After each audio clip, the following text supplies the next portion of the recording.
coming to you from Israel and the Galilee, where I've lived for many years. And if you don't know me, Old Testament, New Testament, a Levite, also a descendant of Aaron. And I live here in Israel for many years.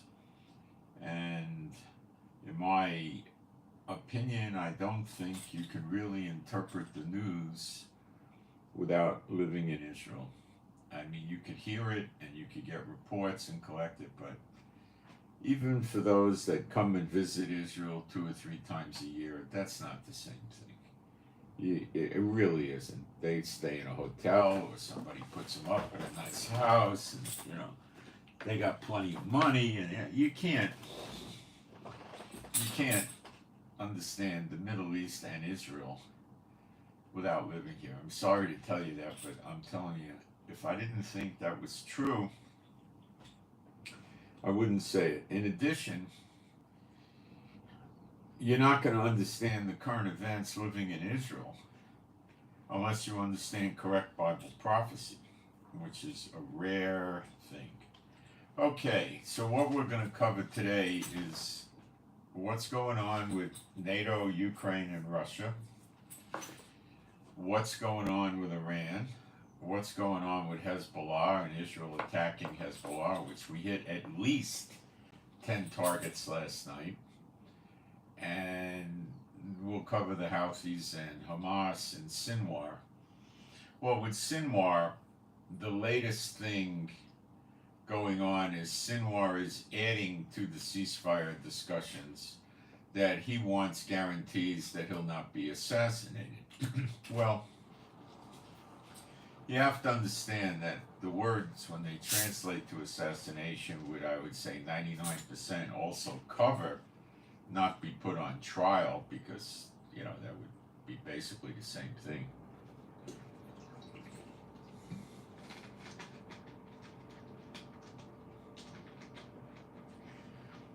And I don't think Biden's going to go along with that one, because it's giving the terrorist leaders a get-out-of-jail-free card. And I don't particularly think Biden's going to take that seriously, because it would encourage other terrorists to take hostages and do things, keep the hostages, and then negotiate for a get-out-of-jail-free card. So I don't think he's dumb enough to establish a precedent like that. At least the military wouldn't be. But you never know. But there's no sign of a ceasefire, and there's every sign of a war breaking out any hour in the Middle East. And there's no beast hasn't come up out of the pit, okay? He hasn't built this temple. There's no false prophet. There's no temple in Israel. They're not building any temple in Israel. I live here. There's nobody building any temple in Israel. I would know about it. I'd be hearing about it all day and all night. There's nothing going on, okay? And, the threat of a war is completely increasing by the day or by the hour. And I'll keep elaborating on that. So don't let them tell you that this is Gog and Magog. In Gog and Magog, in Ezekiel 38, Israel's living in peace. I'll read it to you. Even before we get going, okay? So I just want you to understand that, you're being deceived. And you ask yourself why you're being deceived.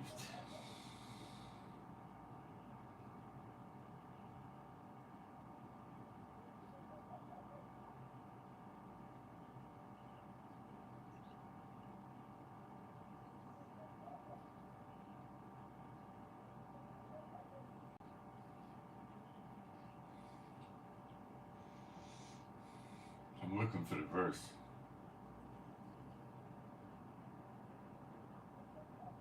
It says in Ezekiel 38:8, after many days thou shalt be visited in the latter years. Okay, we're in the latter years.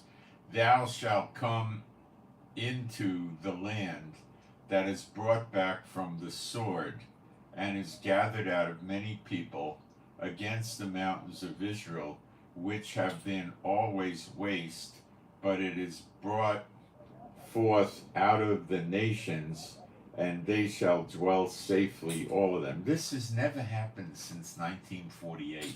Wake up!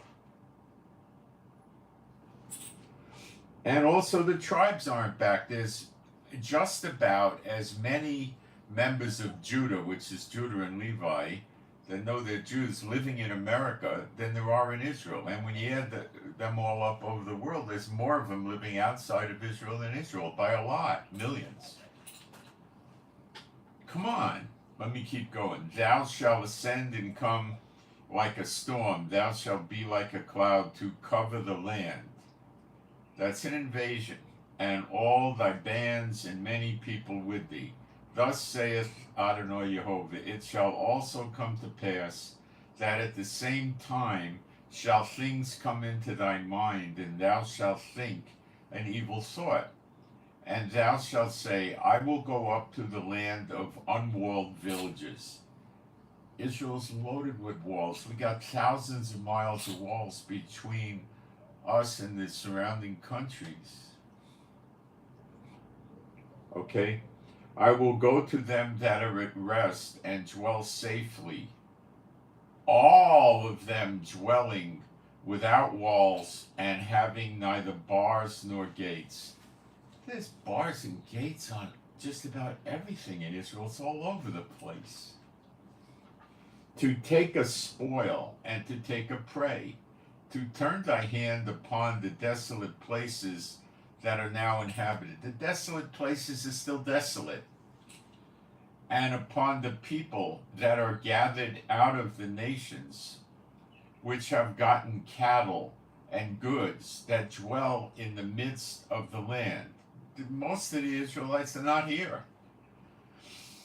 Sheba and Dedan, that's Yemen and Saudi Arabia's Dedan. And the merchants of Tarshish, with all the young lions thereon, shall say unto thee, art thou come to take a spoil? See, Saudi Arabia is not in the fight, neither is Yemen. Something's changed. Tarshish is either like around Cyprus or it's in Lebanon, something like that. I'd have to check. A spoil hast thou gathered thy company to take a prey, to carry away silver and gold, to take away cattle and goods, to take a great spoil. Guys, 28% of Israel lives at the poverty level. Now that the war has hurt our economy, it's probably more like 35 or 40%. This is absurd. For somebody to teach you that this is going to happen any day, it's a horrible thing to do to you. What it does is it makes people think. You saw how obvious it was. They know what they're doing. They're not deceived. They're deceiving you. What this is saying is easy to understand. Now you ask yourself why they're teaching like this. One reason would be you'll be confused. What you're expecting will not come to pass. And you'll begin to more and more think you can't understand the Bible. You don't know what's going on. It's pointless to watch. You know, like Yeshua told you, watch, right? It's insane. Yet there's, I'm sure, over 1 billion people that are believing this. How can it be? Oh, it's going to happen any day now. The man of peace is going to come. Come on. What are you kidding? We're already at war. All right. So we're going to develop that. We're going to talk about Iran. We're going to talk about Ukraine. We're going to talk about Hezbollah and the big attacks last night and so forth. Okay? And we're going to talk about the sleeper agents in America again, which has dropped off the news. They haven't left. They haven't gone anywhere. They haven't been expelled from the country. Okay? And Trump says he thinks there's 20 million such illegals, and everybody says there's 70% military-aged males. That's way more than you need for an army to conquer the American military. And we know China has up to 350,000 acres of land that they're using for agriculture, that coincidentally, much of it is adjacent or next to major American military bases. And you saw what happened in Lackland the other day. A bunch of guys, they don't know who they are, came with a car and started shooting at the guards at the gate at 2:15 in the morning. The guards returned fire, they escaped. Nobody got killed, the car didn't get disabled. How about that? Guys, I used to be in law enforcement when I was younger. The military police that were most likely guarding the gate, possibly Department of Defense police as well, which are civilians, have mutual defense pacts with the local law enforcement, state police, and so forth. And they would have notified the local police quickly. And the local police would have gone out there and tried to interdict the car, because the car was not on the base, it was off the base. Never entered the base. Yet the car got away. The police probably would have got a helicopter or two up in the air. They would have put all their patrols on it. Now at night, I used to work late at night in law enforcement years ago. And we used to have, in one agency I was with, we had 383 Plymouths, which were 335 horsepower, which is quite a bit to go fast. You don't have that blistering fast acceleration, but you could get the car up to, well, I would say 125, 130 anyway. The tires were good for about 100 miles an hour, and they had anti-sway bars installed in the trunk to make it handle better, okay? When you're late at night and there's no traffic on the road, there's some trucks moving and different things, right? But you could haul. I mean, you could run 100 on the freeways easily. And you could cover a lot of territory looking for the car, and it would be most likely the MPs had a description of the car. They didn't find the car. Why? I'll bet the car pulled into some of this Chinese agricultural land near the base or next to the base and went inside a building like a garage, a barn or something, and it was private property. The police couldn't go on it. It might have had a gate or a fence. They didn't have a search warrant. They can't just break in and say, we're looking for a suspect. They'd have to see the suspect. Or they'd have to have awfully good information that the suspect was there and lives were in danger and stuff. They can't just go in. Okay? So they were sitting there and they were laughing and enjoying what they did. They were probing the base. At 4:30, these nincompoops went out and did it again. Went back, apparently with the same car, I don't know for sure.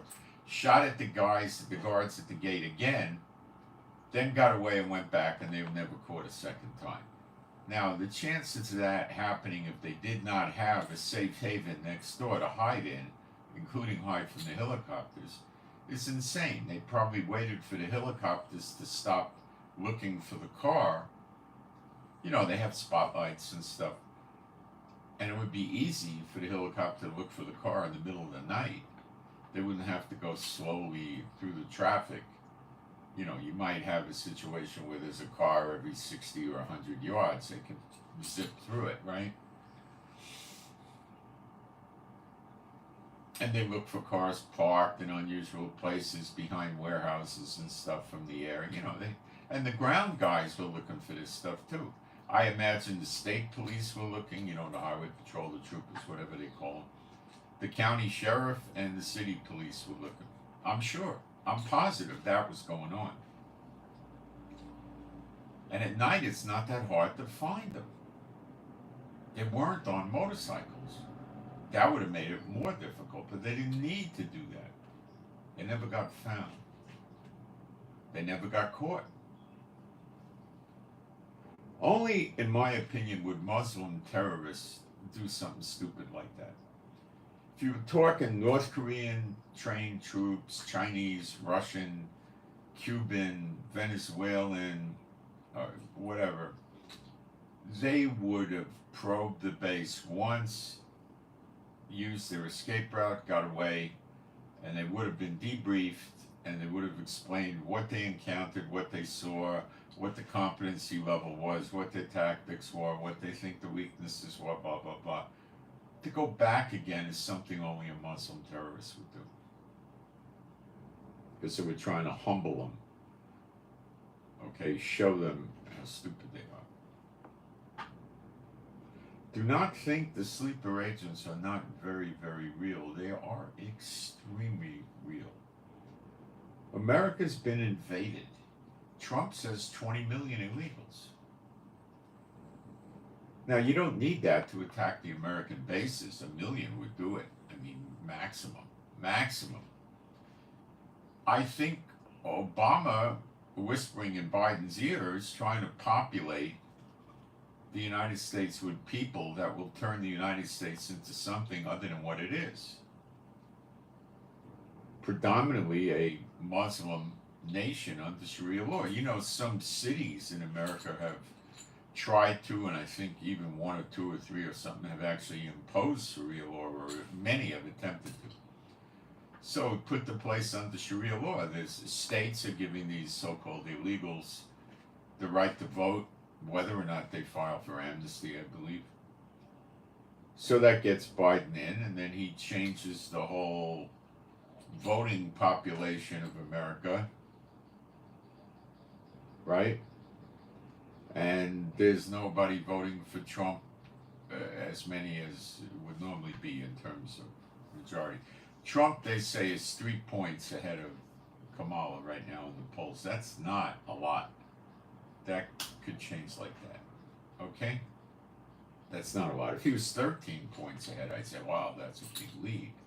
22 points, even better. But 3, that's still basically sitting on the fence.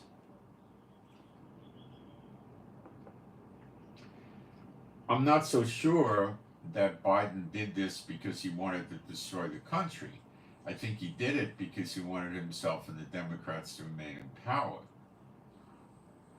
They're afraid of Trump coming after them if he gets in. Desperately afraid. And the countries supplying the sleeper agents are afraid because Trump won't put up with them. Okay? The other day, Trump said, or yesterday or something, you know, I won't let Iran go nuclear. Well, listen, we're hearing for years Iran's going to be nuclear next week, next day, you know, and it never happens. They keep projecting it out to the future. That ought to tell you something.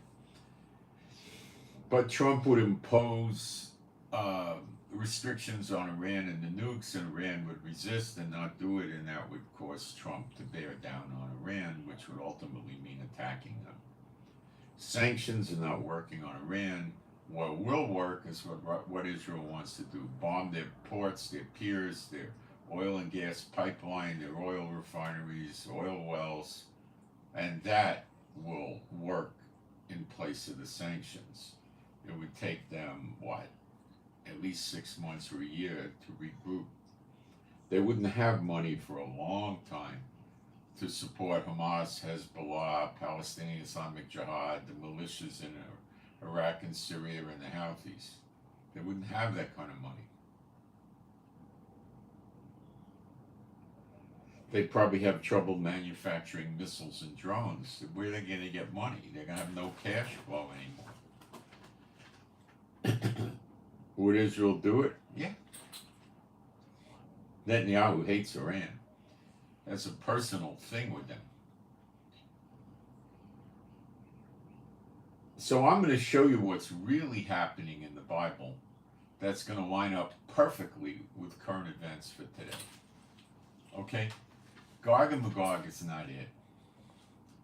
It will happen, but it's not for today. And they're not teaching you that. Because when I teach it to you and show it to you, you're going to see the 2 witnesses end this current ongoing conflict. And you're going to know it's 2 witnesses. And they don't want you to know that. Okay. What I'm going to do now is go into the live stream, make sure we got sound and picture.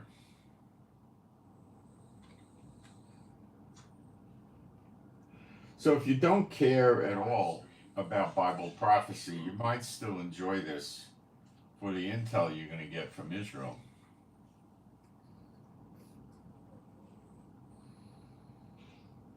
The second day of Hosea 6, 1 and 2, where I think it's really over. There's a gap of about 70 years in there, the second 70 of Daniel. Okay, I'm going to put a couple of quick posts up in the chat, and I mean quick, and then we'll go ahead.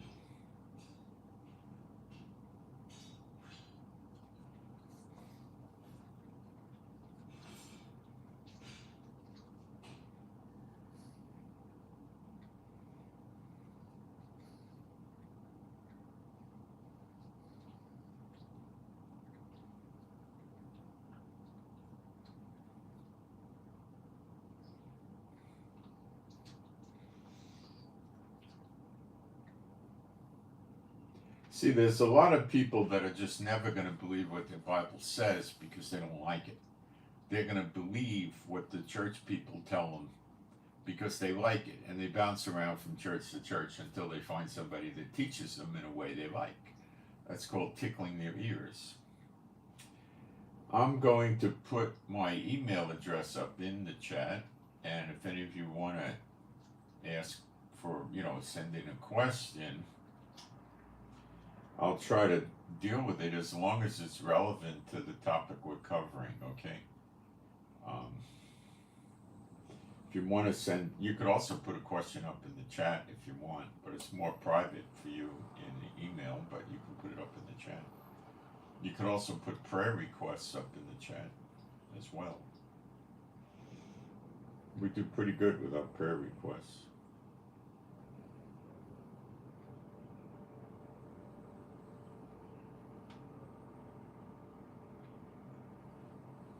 Okay, I'm finished with that. Being a Bible-believing site, Old and New Testament, I'm going to do some praise and then we're going to begin. There is no God like Jehovah.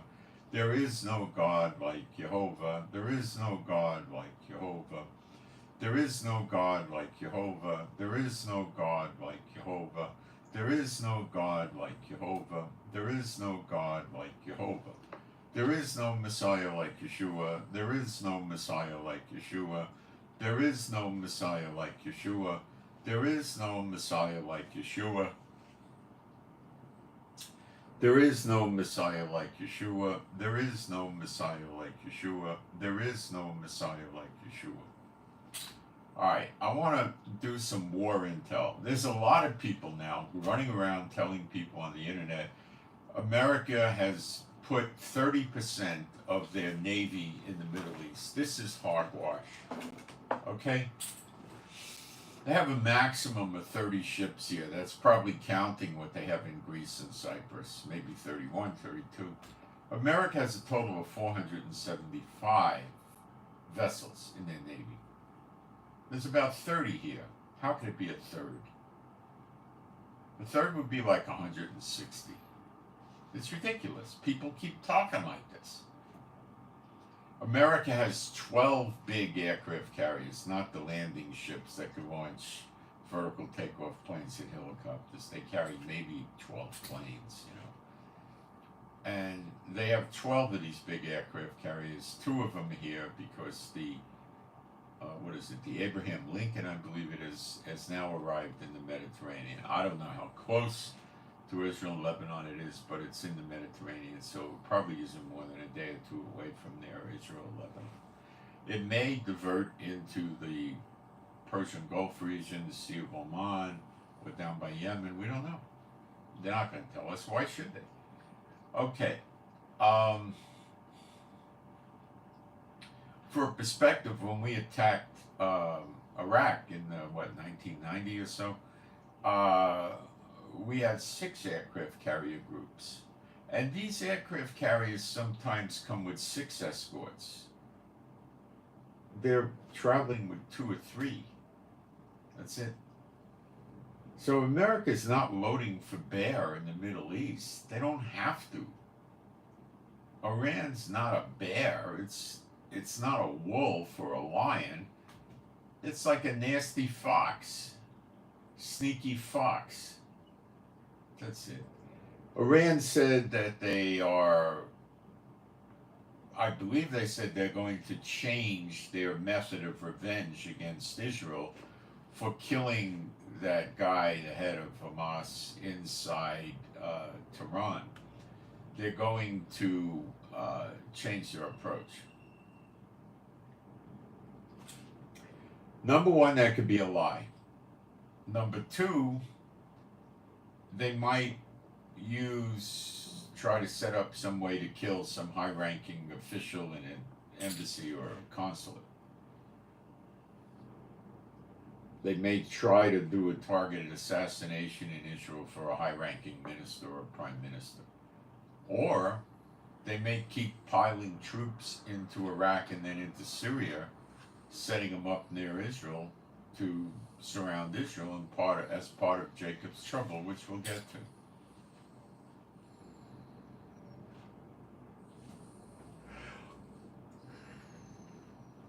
The United States, for some weeks, has been telling us there'll be an attack any day, any day. They're wrong, they're wrong, they're wrong. They keep making mistakes. They don't know. Their intel is not coming in good. Okay?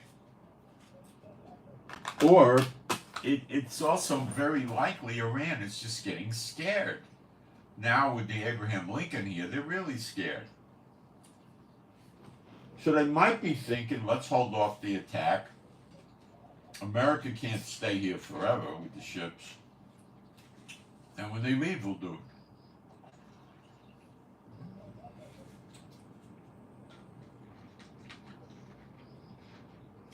But they're very uncomfortable about Netanyahu saying he'll attack their oil and gas. The ports and the piers that they use to offload it onto ships. The refineries, the pipelines. We can do it. They know we can fly all over Iran without getting shot down with our stealth F-35. So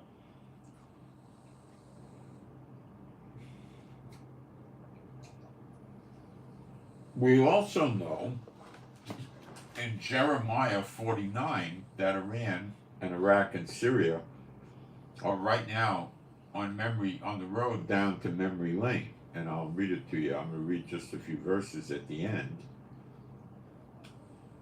And they don't teach you this, and you need to ask yourself why they don't teach you this.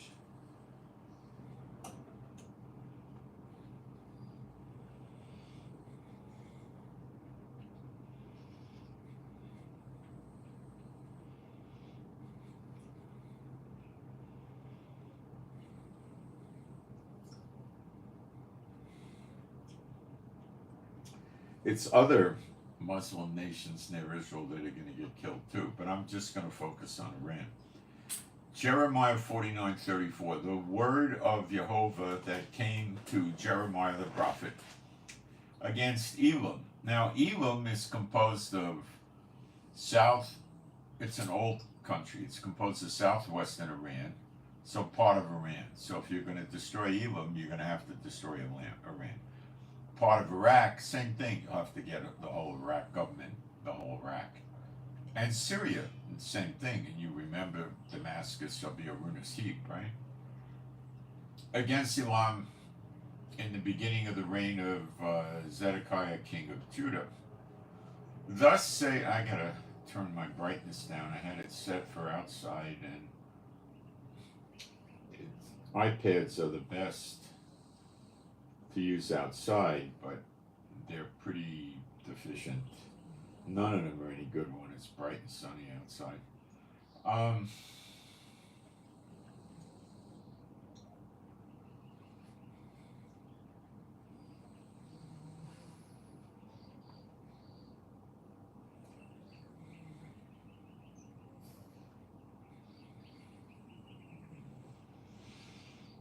Jeremiah 49:35. Thus saith Jehovah of armies, Behold, I will break the bow of Elam. What does a bow do? It launches arrows. What is a missile? Like an arrow.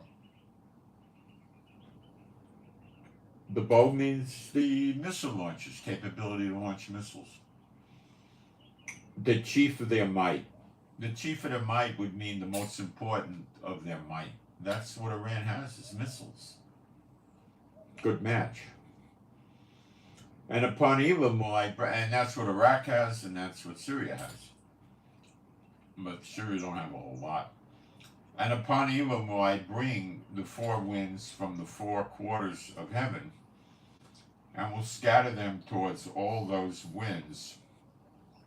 And there shall be no nation whither, it's a heathen nation, whither the outcasts of Elam shall not come. This is what they want to do to Israel. And they're reaping what they sow.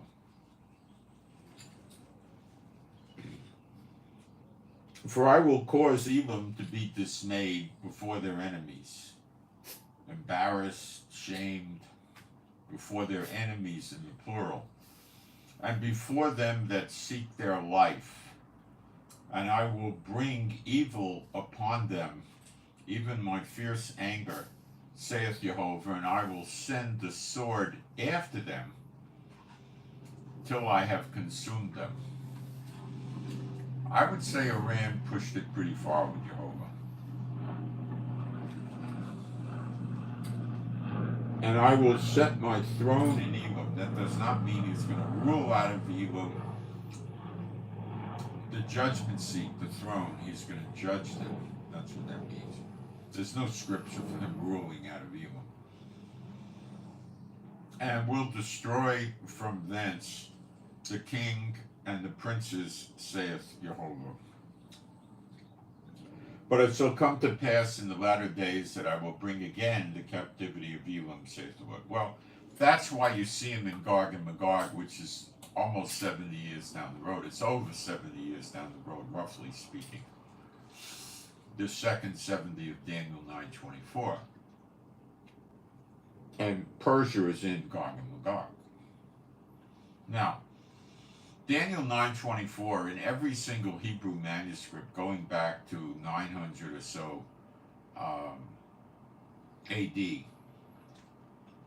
Daniel 9:24 does not read 70 weeks. That's a BS translation, intentionally to throw you off. It reads 70. The word is shavim.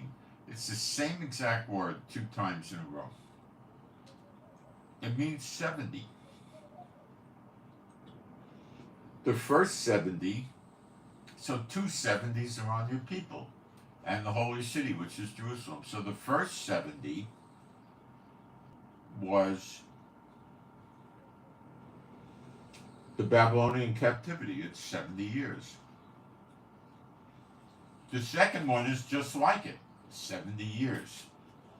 It will start when the nation's born again in a day, and I will show that to you.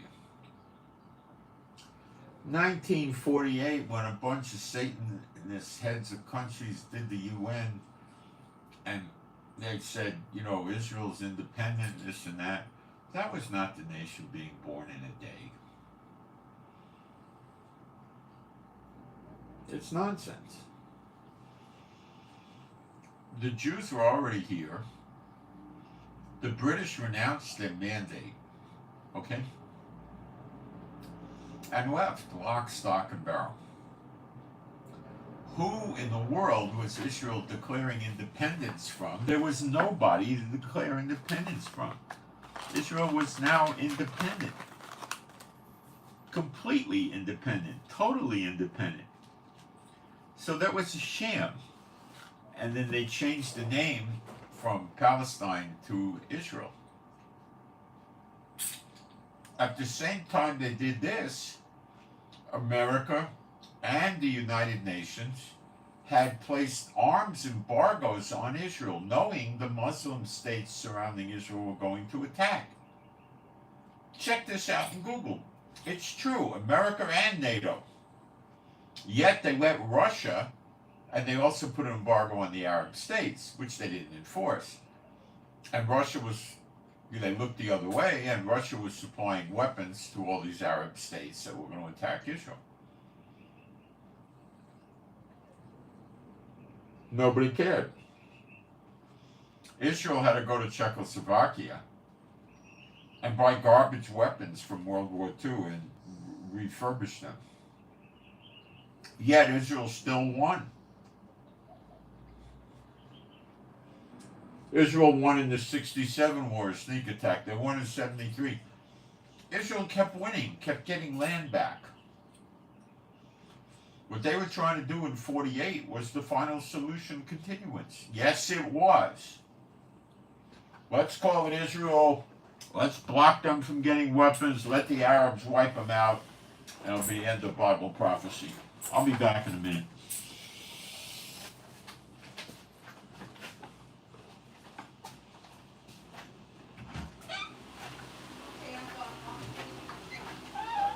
Okay.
What Satan eventually realized after the wars up through 73 is that he couldn't send his chosen people, the Muslim terrorist states, to wipe out Israel successfully. It wasn't working. He changed his approach. He had America pressure. And America is the daughter of Babylon. And you could verify all of this in Google. By the way, in the 73 war, when it broke out, before it broke out, Nixon promised Israel anything you need. We'll do an emergency airlift with all kinds of weapons. The war breaks out. Nixon calls Israel up and says, hey, out of respect for the Arabs that are attacking you, your enemies, and want to kill you, I'm withholding the weapons promised you for 5 days. After 5 days, I'll give them to you. What was he doing? He gave the Arabs 5 days to wipe out Israel. Israel still won. And yes, after 5 days, he gave us the weapons. How did Nixon finish? You know. Check it out in Google. Don't take my word for it. America's never been a good friend of Israel. They created a fake Israel, not serving Jehovah. That's what they did. In their mind, that's not what God was doing. That's what they thought they were doing.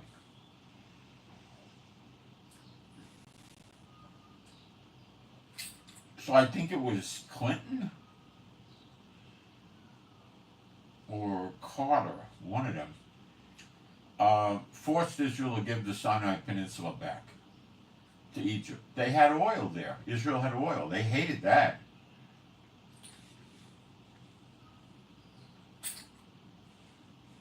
Okay? Then some years later, they forced Israel, and Netanyahu went along with it, to give Gaza back.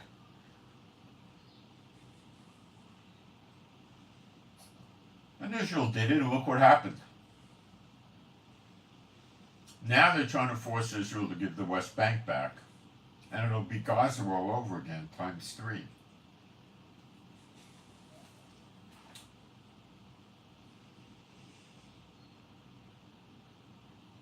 That's why they don't want to let Israel have a victory. They don't want to let Israel occupy Gaza and take it back. That's not what's going to happen. That's what Satan wants to happen.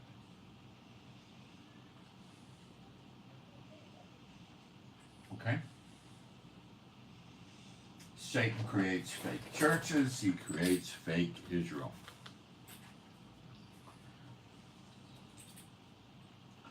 Run by Satan bots, just like the fake churches.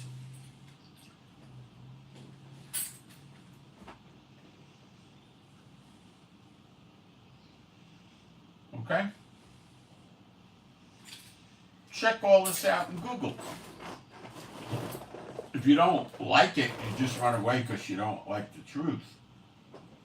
And you want to believe America's such a great country to Israel and all that stuff, I can't help you at all. I'm checking the chat for a minute.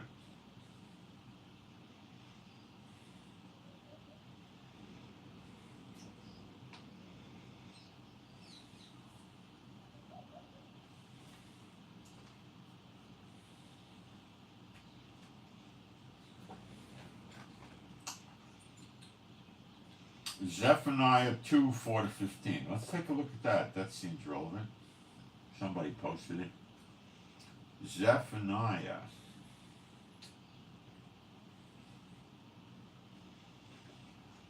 For Gaza shall be forsaken, and Ashkelon a desolation. Ashkelon is not yet a desolation. It's actually in Israel proper today, to the northern top of Gaza, roughly speaking. And they shall drive out Ashdod at the noonday. Ashdod's near Ashkelon. And Ekron shall be rooted up. Woe unto the inhabitants of the sea coast, the nation of the Cherethites. The word of Jehovah is against you, O Canaan, the land of the Philistines. That's, I would say, Gaza. I will even destroy thee, that there shall be no inhabitant. You can't inhabit the place right now. It's a wreck. And the seacoast shall be dwellings and cottages for shepherds and folds for flocks. I don't think it's going to rebuild. The buildings are 80-90% destroyed. The streets are destroyed, the water, the electric, everything. Traffic lights. And the coast shall be for the remnant of the house of Judah. They shall feed thereupon in the house of Ashkelon. Shall they lay down in the evening, for Jehovah Elohim shall visit them and turn away their captivity. That's the next great Exodus. I have heard a report of Moab, revilings of the children of Ammon, where they have reproached my people and magnified themselves against their border. That's Jordan. Moab and Ammon is Jordan. Ammon actually makes peace with Israel and lives well. Moab gets knocked out. They get destroyed. Ammon is in northern Jordan. That's where the capital is. Therefore, as I live, saith Jehovah of armies, the God of Israel, surely Moab shall be as Sodom, and the children of Ammon as Gomorrah. Even the breeding of nettles and salt pits and a perpetual desolation. The residue of my people shall spoil them, and the remnant of my people shall possess them. This has never happened because these places are not a perpetual desolation. They're well populated.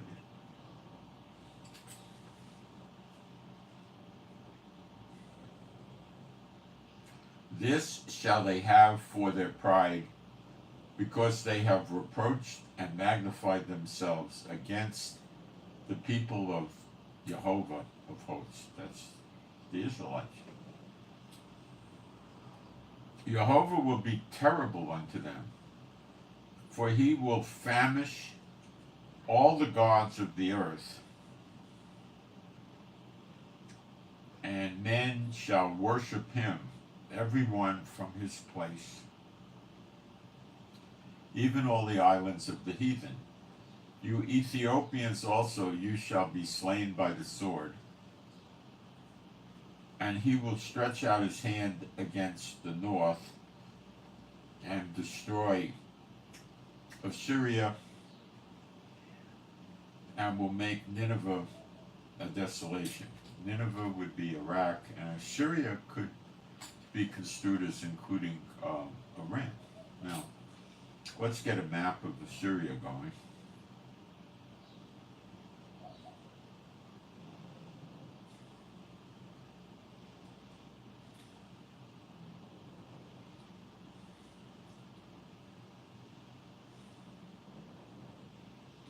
Oops.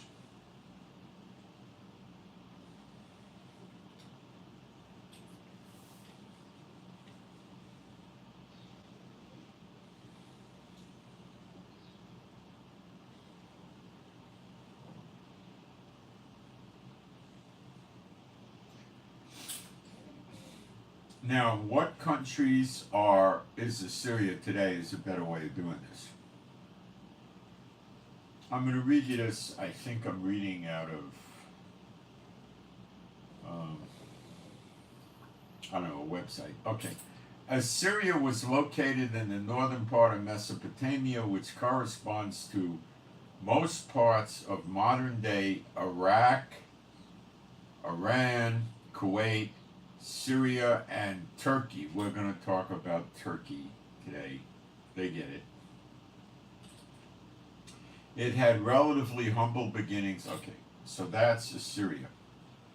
Remember, you're going to see Iraq, Syria, and Iran Kaputsky very soon.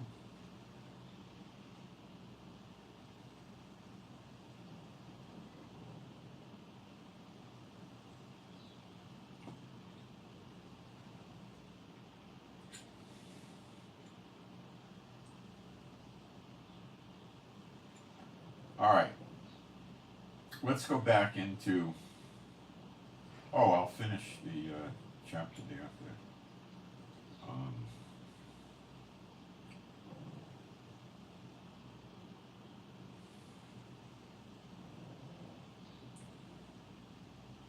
It'll be a desolation and dry like a wild wilderness. This has not yet happened. Iraq has got lots of people running around over there.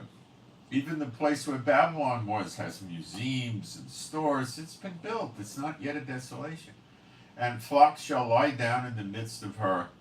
All the beasts of the nations, both the cormorant and the bittern, shall lodge in the upper lintels of it. That's the beams by the roof.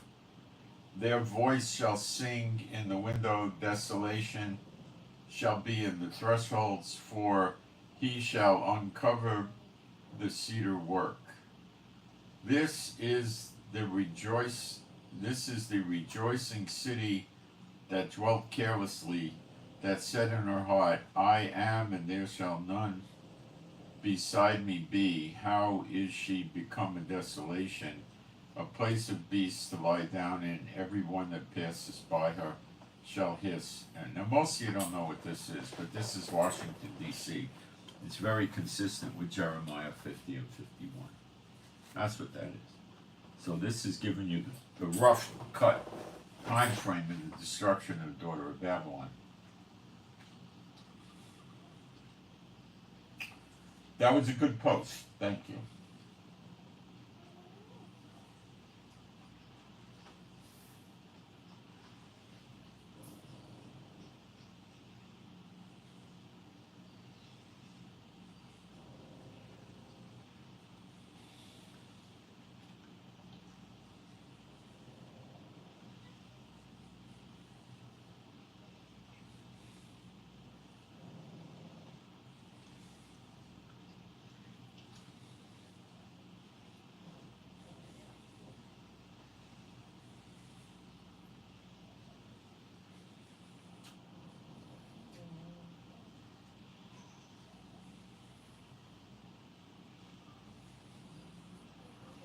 I'll show you why we're in Jacob's trouble now.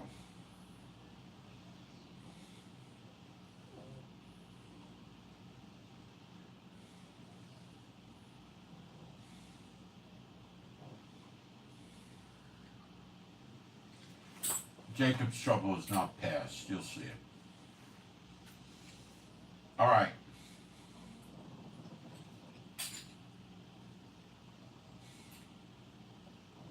The ceasefire. Sinwar, as I said earlier, his latest claim now, he wants in the ceasefire guarantees that he doesn't be assassinated, which I'm sure means he's not going to go to trial either. There is no ceasefire. They're not even close. Netanyahu said he never agreed to throw the towel in on the Philadelphia corridor, which is the part of southern Gaza near Egypt, Sinai Peninsula, where all the tunnels were for smuggling weapons and concrete to make the tunnels. Okay. That got manufactured by somebody.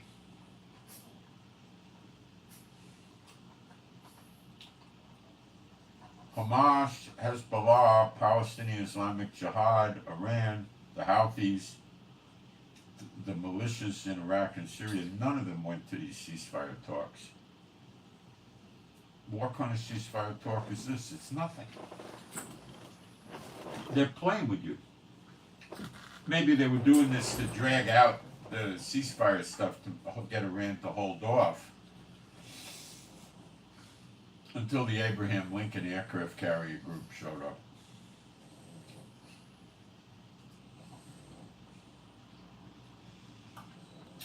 I think America's nervous about doing this with just one aircraft carrier group.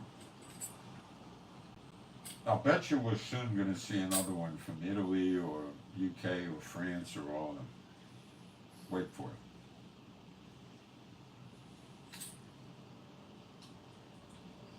Iran is a pushover for the United States. It's not going to be hard to take them down. Okay? Not hard at all. They're not going to invade them. Bible prophecy shows us that. Now, could it be that they're going to use nukes on them and that's why the people leave? No.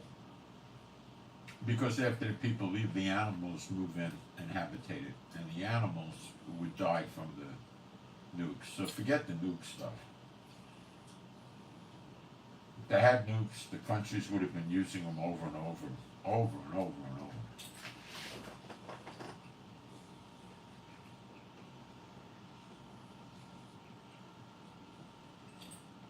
There's no peace.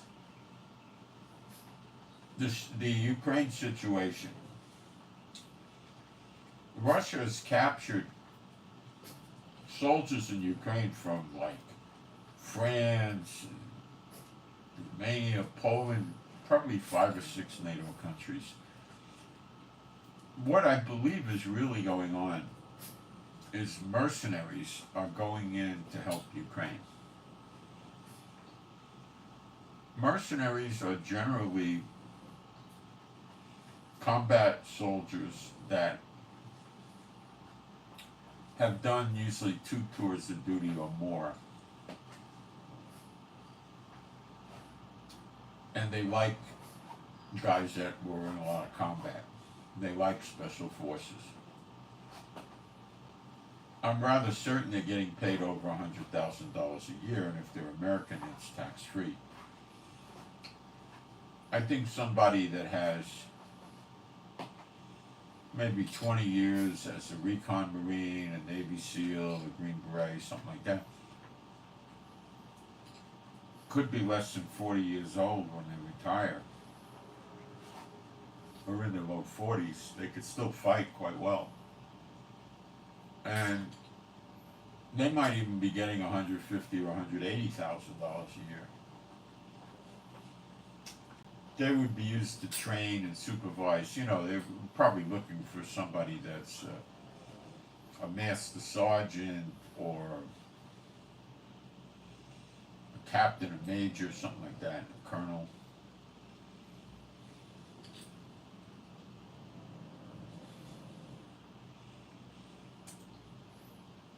So they're using NATO weapons that are given to Ukraine, and they're there. And they're expanding. Russia's not stopping them.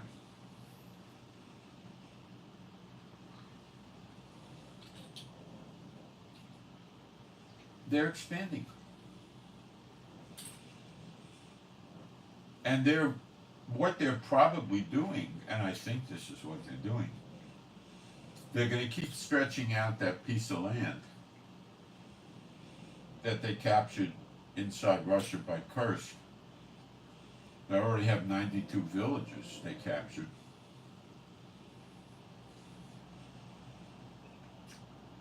They're going to keep expanding it and probably get it up to, 3 or 4 or 5,000 square kilometers.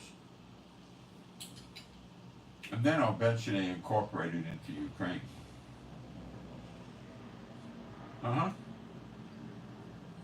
They want to break Russia up into pieces,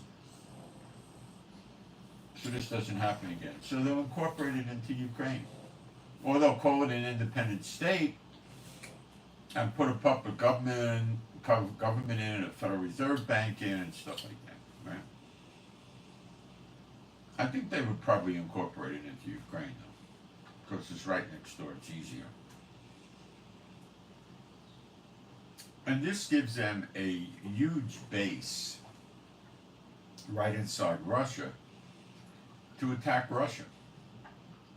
It also puts a pincher move on the Russian troops in Ukraine. But now they're surrounded between Ukraine on the right and Ukraine on the left. It's not a comfortable position.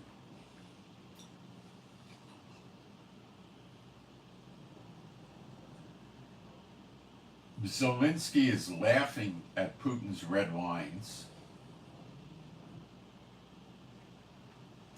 And Putin's in a lot of trouble. You have no idea. Imagine if America got occupied and they took 1,250 square miles of Texas.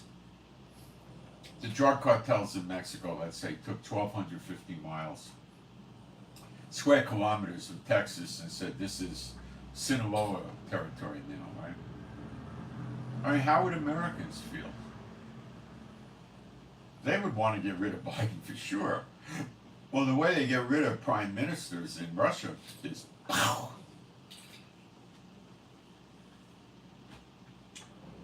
Many years ago, after I left law enforcement, I wound up working for what's called a security company. And one of the guys in there was a former, what was he again? I believe he was CI's counterintelligence corps, which now became military intelligence. It was the Army. And I got friendly with him off and on, And I said to him, what do the KGB credentials look like?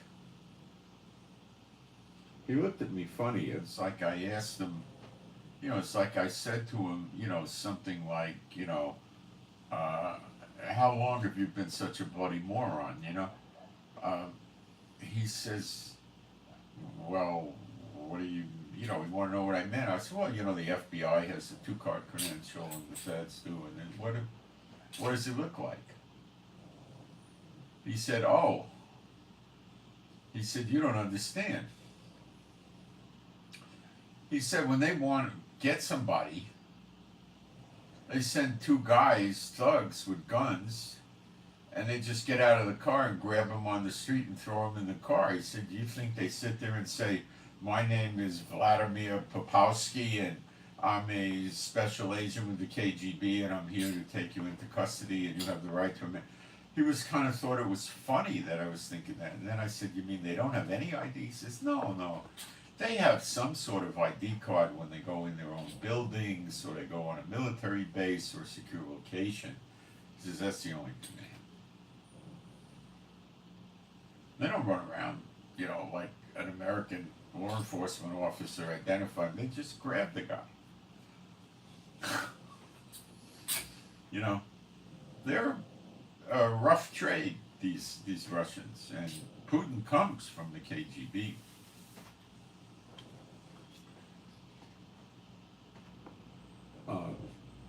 There's guys that used to be in the American intelligence network that they told stories to the students at their, like, let's just call it an academy, that there was a guy that would talk to him. He said he became a colonel in the Russian military or the KGB. I can't remember what the story said. So that means he probably took, 10 years of Russian lessons, and they dummied him up. This is before computers were that big, So this was, I think, during the Vietnam era. So they dummied up a set of records for him, an ID and everything, and he actually joined the military and worked his way up. What a life! Could you imagine why you would want to do something like that? These people that go after these jobs are nuts. Being a cop is a lousy job in America and most countries now. I mean, it stinks. I did it. You got night work, you got day work, you got holiday work.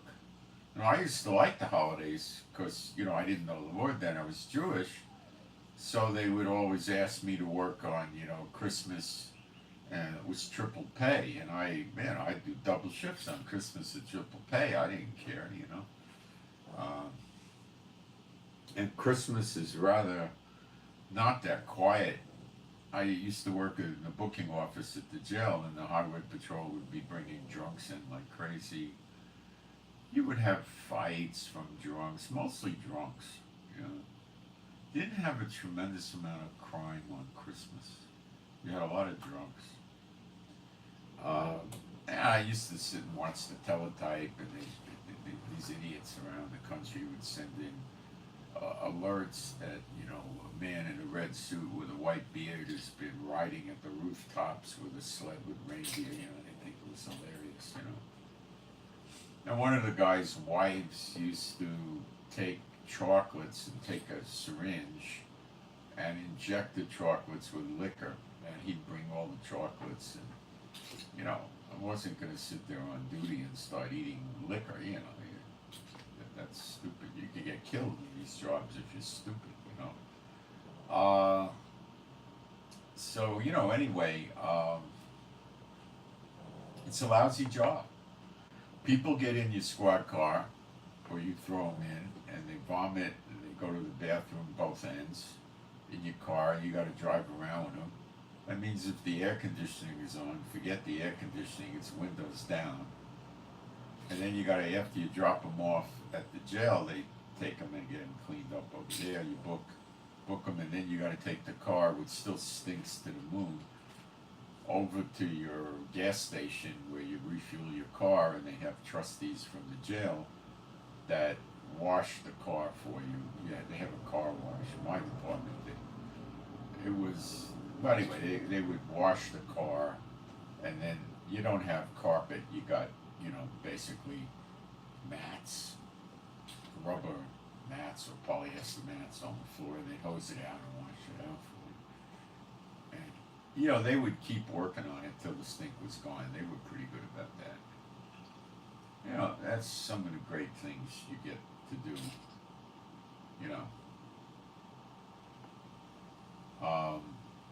It's a lousy job. I mean, it really is a lousy job. And people are, they started running like Adam 12, Chips, Dragnet, all these TV shows to the FBI, and they would glorify the work. And young people were joining the departments, and they were just lousy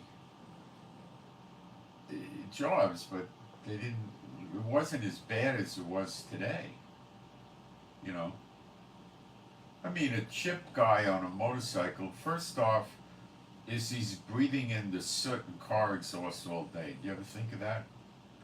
He's on freeways breathing this junk in all day long. They usually only use motorcycles in concentrated urban areas. They don't put them up in the wilderness areas where the farms are. They put them in the big cities, San Francisco, LA, Oakland, That's your first problem. Second problem is you got to go up on a car. Usually the motorcycles are not used at night. They sometimes use them in the concentrated areas, but very often they're not. You got to pull a car over, let's say at 3 o'clock in the morning. Let's say you're in a squad car,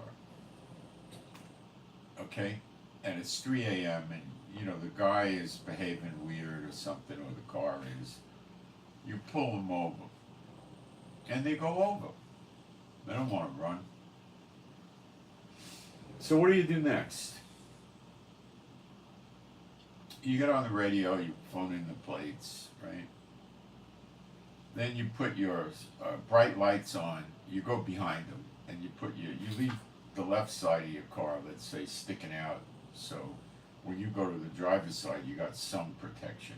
Your patrol car protecting you from a drunk driving into you or something like that, right? You usually keep the patrol car a good, you know, like a car length behind the car. You don't put it 2 feet, you know. And you got to walk over to the car. Now, in my day, we didn't have bulletproof vests. Just SWAT would have them.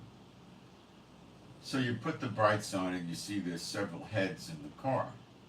Now, you don't know when you walk up on the car if they're just going to pull a sort of shotgun up and point it at your head and blow your head off, right? Great job, isn't it? Okay. So, it was all sorts of variables. Some guys had a clipboard with a handle that was bulletproof for pistols and shotguns.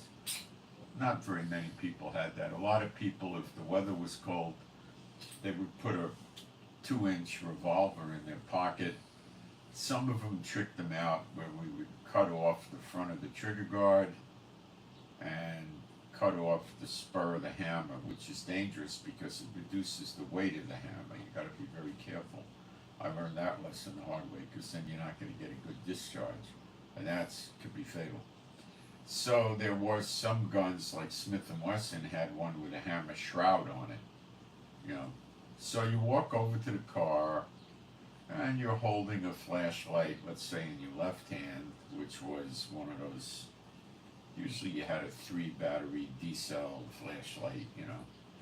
They were bright enough, but not like what they have today. And you had your other hand in your pocket on your 2-inch revolver pointing directly ahead. So if something happened, you didn't have to bother pulling your weapon out with all the safety releases. You just squeeze the trigger out of your pocket, and then you would, you know, hopefully hit the one coming after you. So here you are, you don't know who's in the back seat, what they have, you know, and then you go over to the car, and you start talking to the guy. And you don't know what's going on. You know, do you know why I stopped you? Where are you going? You know, you get all this stuff, and, you know, what do? If you think they're up to trouble, you go back to the cruiser, you get on the radio, and you call for double or triple backup. These are one-man patrols, so you want to have like at least 2 or 3 of you there. The other tricks we used to come up with is you would put your bright lights on them, and a lot of times the car had a spotlight on the other side of the rearview mirror on the left, and the right too. So you would take the spotlight in addition to the bright lights and focus it into the car in front of you so they couldn't see in the mirror what you were up to. And then you would open up your door and close it loud. And then you would open up again and close it loud and make believe you were talking to your partner. So they would think there were 2 of you and they would never be able to see where the other one was. You know, what a life. I mean, you know, I could go on and on. This is not a good job. Okay? It's a terrible job. Okay? What are the advantages of this? Well, for blue-collar work, the pay's not bad. The benefits aren't bad. Union people usually come out better in a lot of unions than the cops do. You know, you can carry guns all over the place, so today you can do that anyway. So you can take your gun into the courthouse and City Hall and a few other places. You can go, you know, taken into bars, and it's a big deal. So what? And then you get out of tickets. They don't do nothing. I mean, you just open up your badge case instead of taking your driver's license out, and you just show it to them, your ID card and your badge, and they look at it and they say, "Oh, who you with? Okay, take it easy, see ya." You know, there's no conversation, just go. Now today, I think it's gotten worse, and they give each other tickets and stuff because they got these badge cams. But back then, that's all it was. You were out of here in 3 or 4 seconds. I mean, if you were a little bit intoxicated, it had no effect. Nobody cared. If you were blistering drunk to the point where you were a threat to yourself and other people, then they would intervene. What they would normally do is call your department. If you were in their department, it would be easier. But if it was another department nearby, like a neighboring city, they would, frequently they would, if they were really nice, they would drive you back to their station and let you lay down or sit down and, put your head on the table and sleep, or give you coffee. And, when you cleared your head in 2-3 hours, you go home, and one of them would drive your car home, That would be a rather typical scenario, but it didn't often happen because cops had enough brains not to drive around blistering drunk. They knew what would happen. And so you could kill yourself, Driving, having a few drinks and driving, and they didn't care about that. Nobody cared about that, okay? If you didn't look like a cop, you didn't talk like a cop, they would get suspicious, but it's rather rare to see somebody impersonate a cop. And the way they would deal with it is they would start with, where do you work? What do you do? How long you been on the department? And if that didn't come in correctly, then they would call dispatch and have them telephone the department that this character was in to verify, and that would be it. If they got a verification, they let the guy go. But I would say 99% of the time, you would look at the ID and then ask the guy a few questions and just let him go. That would be it. It wouldn't really. But today it's all changed. They go after each other now, They are, they have the badge cams. So what the cops do when they get pulled over drunk today is they get out of the car when they're told to. They put the hands on the steering wheel at 10 o'clock and 2 o'clock with the thumbs open. And they get out of the car, and the cops will take them and search them. They usually bring them to the front of the car. And it could be the rear, usually the front. And they pat them down, and then they find the badge case. They open the badge case, and they see the badge and the ID card, and then they shut off the badge cams, and they take care of the guy. Okay. If the guy says to them when he walks over to the car, he says, "Hey, my name's Sergeant Malloy. I'm on the, Ishkabibble Police Department. Here's my ID." Oh, that's the worst thing the guy can do. Because if they let a drunk go, they were in a lot of hot water. Back in the day, when you were driving drunk, the only thing you got was a ticket for driving drunk.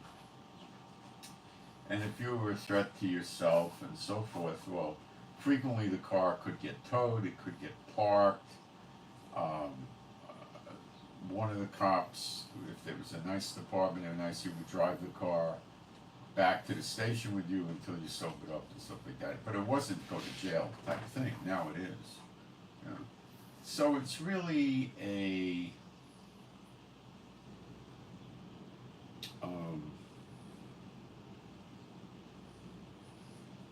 really changed. It's just terrible. I mean, and that's why they have trouble getting cops today. Nobody wants to be a cop. It's a lousy job, you know. You're in the morgue a lot. You could be. You're in hospitals a lot. That's like mandatory if you're on the streets. You're always going to be in and out of the hospitals. You're out in the rain writing accident reports while it's pouring.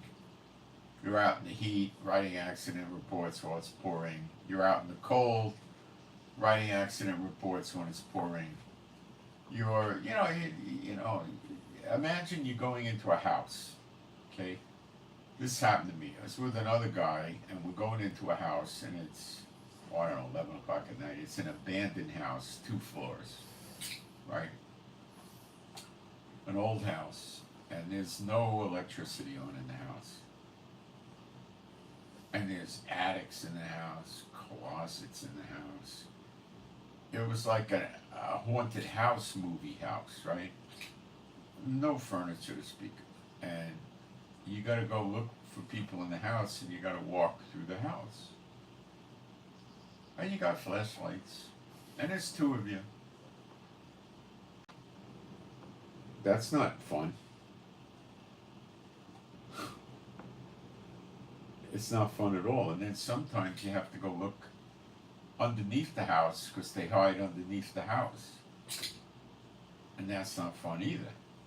What if they're under the house and they don't want to crawl back out? Yeah, I mean, they might have a gun. You can't shoot them because they might have a gun. I almost shot an 8-year-old kid once. We rolled up on a car. I never really drew down on him and pulled the trigger or came out, but I was getting ready to draw on the kid. It was in the car, and we didn't know somebody was like stealing a tape deck or something like that. And we didn't know what it was. And, we got up to the car. We saw it was an 8, 9-year-old kid, something like that. It's easy to shoot them. Once I remember I was with a detective, and we were receiving a kid from a patrolman that had picked the kid up for something. I don't remember what. And he was transferring him to us, and then we searched him. And we found, this was maybe 12, 14-year-old, and we found a knife about this big on the kid. The patrolman didn't search the kid well. So we went back to him and told him what happened. He, oh my gosh, I am so sorry, this is what you get. So you rely on your fellow officer, and he screws up, and then the kid pulls the knife out and just sticks it in your carotid from the back seat or something, and you're dead in a few seconds. And, it's such a lousy job. The being a Fed, I briefly tried that. That's worse. You get transferred all over the place. You don't know where you're going to live. If you like warm weather, you could conceivably wind up in, Idaho, or North Dakota, or Alaska.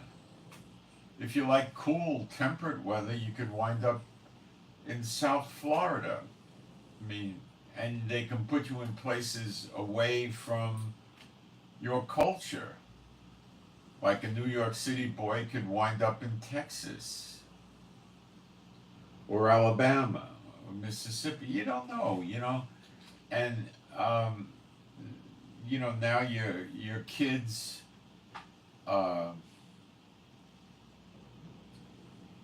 if you got kids, you gotta take them out of school and put them in someplace else. They lose their friends.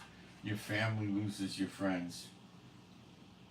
And they don't like to keep you in the same city very long. Like, it depends what you're doing. If you're working for customs, now it's ICE, you're gonna probably be near a big airport, or maybe a not so big, a medium airport, or you're gonna be an international airport.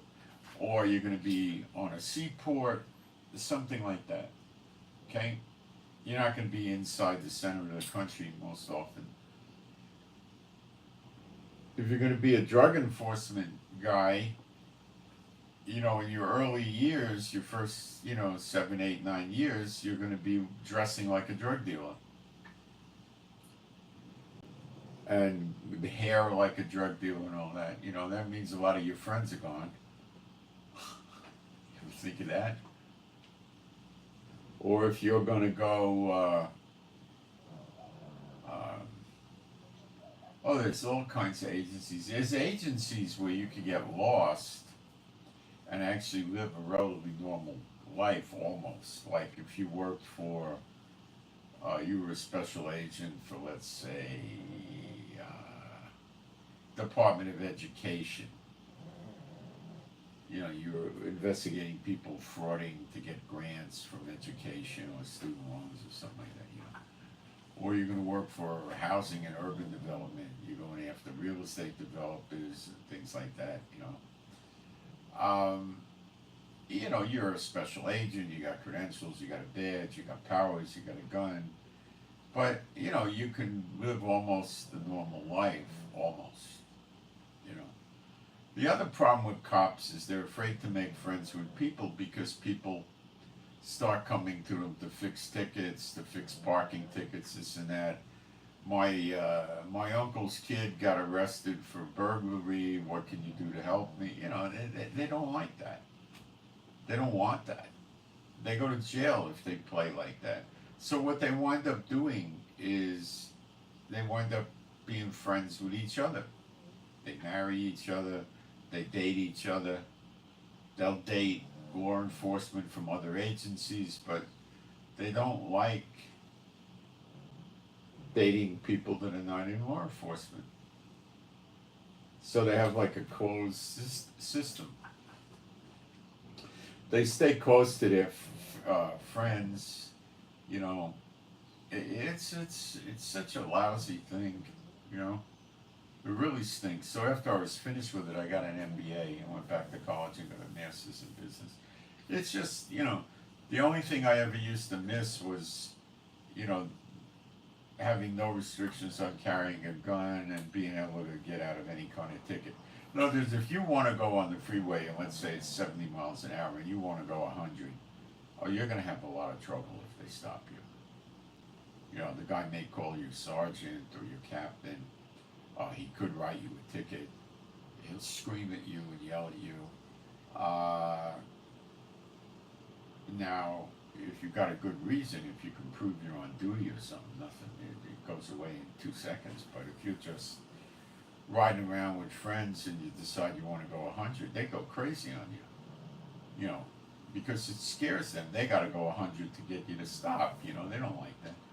But if you're going, let's say it's a 70 and you're going 84, it's, okay, you can go. It's over in 2 or 3 seconds. They don't care about that. That's just regular speeding. They don't care. You start going through red lights, well, most of the time you stop somebody from going through a red light, they're a cop. But I had a friend that was on New York PD, and I was in his car once, and he was playing games, and he went through about 8 or 10 red lights in a row.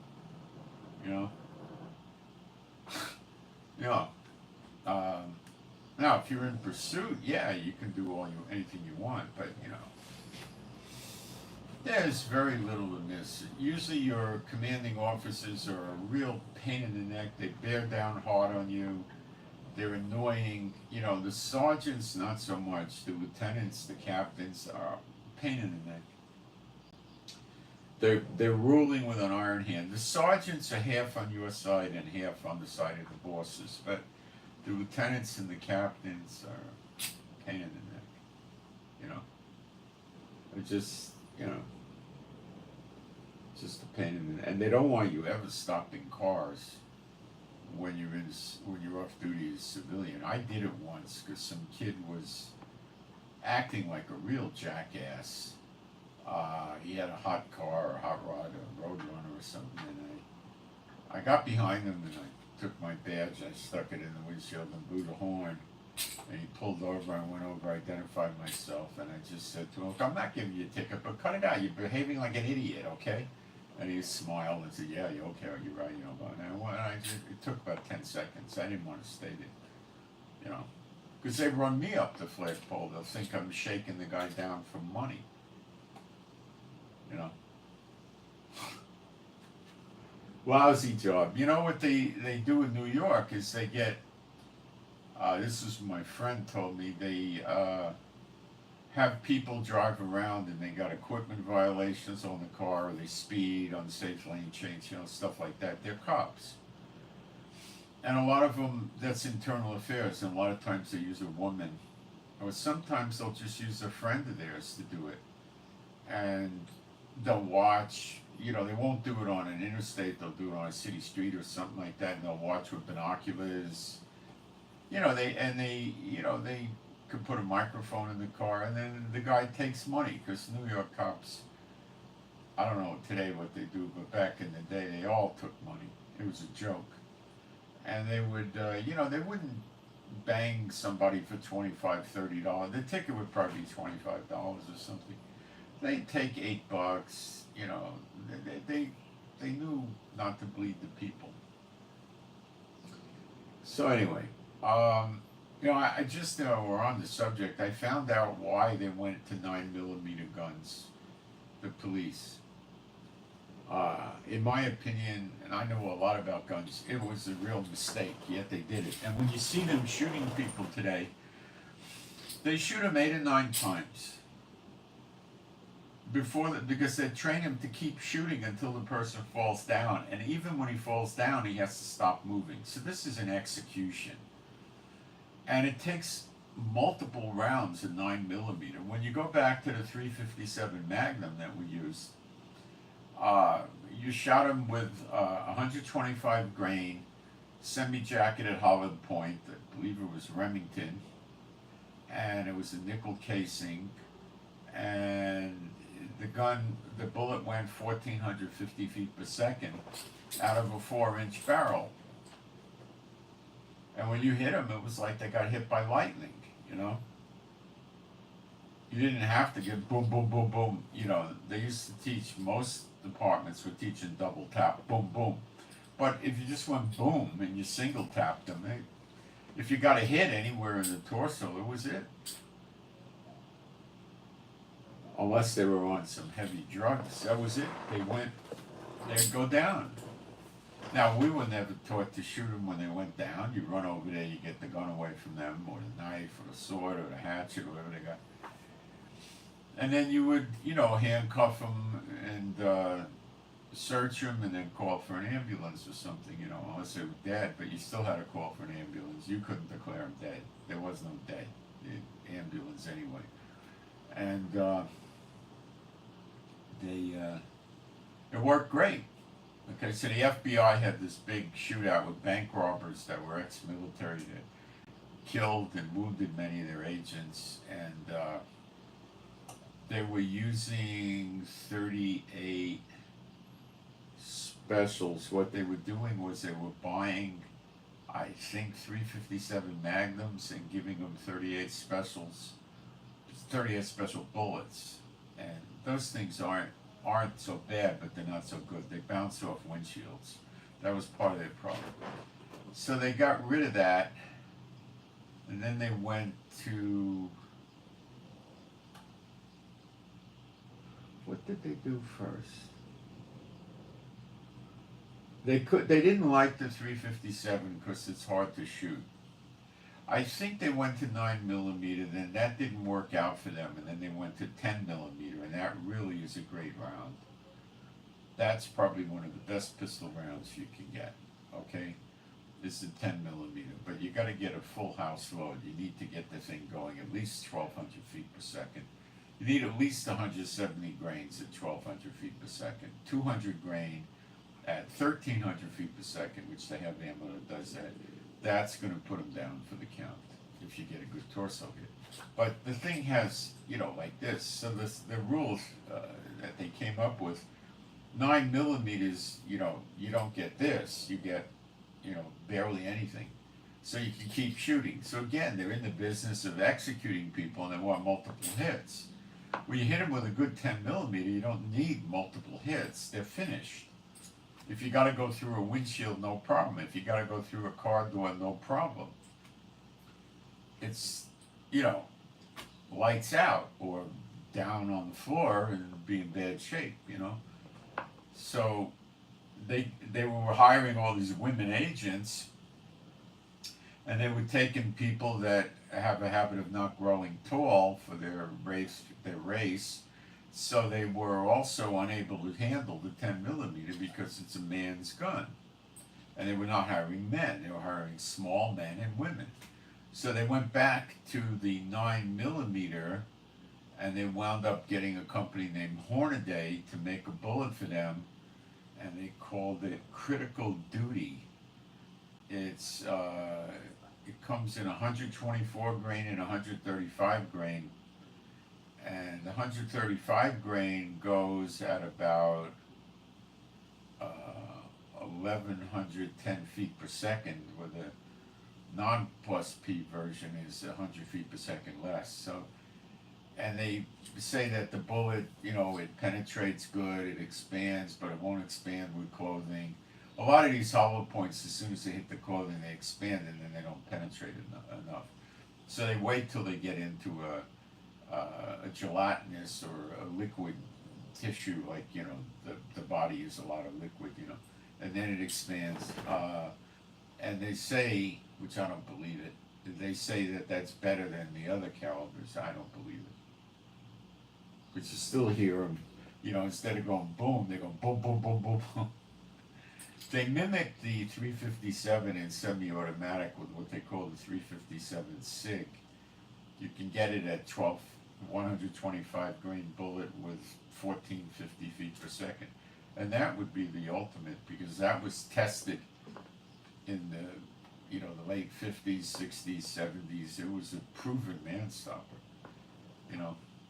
Or you could just get the 45. See, the problem with this trick ammo crap is it's trick ammo crap. If something goes wrong with what you're shooting at, it ain't gonna work. And then you got a skinny little 9 millimeter going at not a great deal of speed, and you know you're not gonna get where you want to be. Jeff Cooper, well, he's long dead. He was the great guru of teaching people how to shoot in the 50s, 60s, 70s, 80s, even. And he said just get the regular government model 45 ACP, 230 grains at about 800 feet per second. And his statistics, and he wouldn't lie, were saying that you had an 80% chance of a one-shot stop. But he advocated double tap, because then he estimated you would be not at 100%, but you'd be somewhere in the 90s. That's about as good as you're ever going to get. And you're not relying on trick ammo. It goes through windshields, it goes through car doors. You just use a regular full metal jacket. You don't need to worry about expanding. You don't need to worry about anything. And ammo's cheap. And you just get the full-size gun. Or you could get the 4-inch instead of the 5-inch and still get where you want to go. And they made it even better. They do have ammo for it that's plus P, that it's the same bullet and it goes even faster. So, you know, you don't need anything. The 45 government model was just a great gun, and you know, or you could get it in a more modern gun. You know, so it's such. I mean, they found a way. They're just going around the police are just executing people. You know, it's really sad. You know, I mean, in the old days, people would shoot. You know, cops would shoot the bad guy in the buttocks, the leg, shoulder hits. You know, you didn't normally try. If they were shooting at you, it's another story. But if they were just doing something else, not trying to kill you, you wouldn't try to kill them. You'd try to just put them down. Today they don't do that. They just try to kill them, and they don't just hit them. You know, if the guy lays on the ground and he's semi-conscious and he's moving his hands or his feet, they keep putting bullets in him. He's no threat to them, for crying out loud. They're executing. That's what they do. God knows it. It's very evil. Okay, let me go check the chat.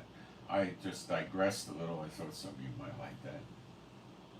I don't know anybody named Deanda or anything like that.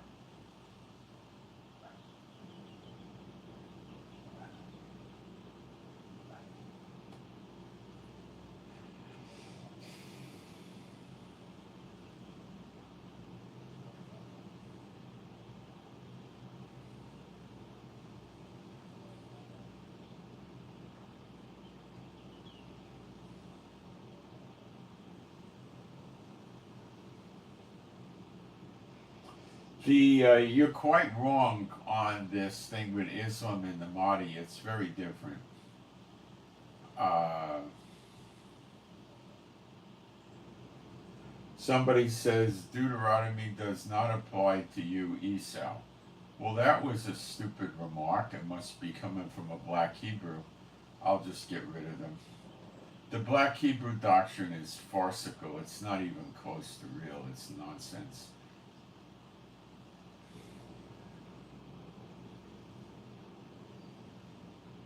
Yeah, they run around calling us not Israelites. It's one of the stupidest things I ever came across. It's not even worth talking about. It's that dumb.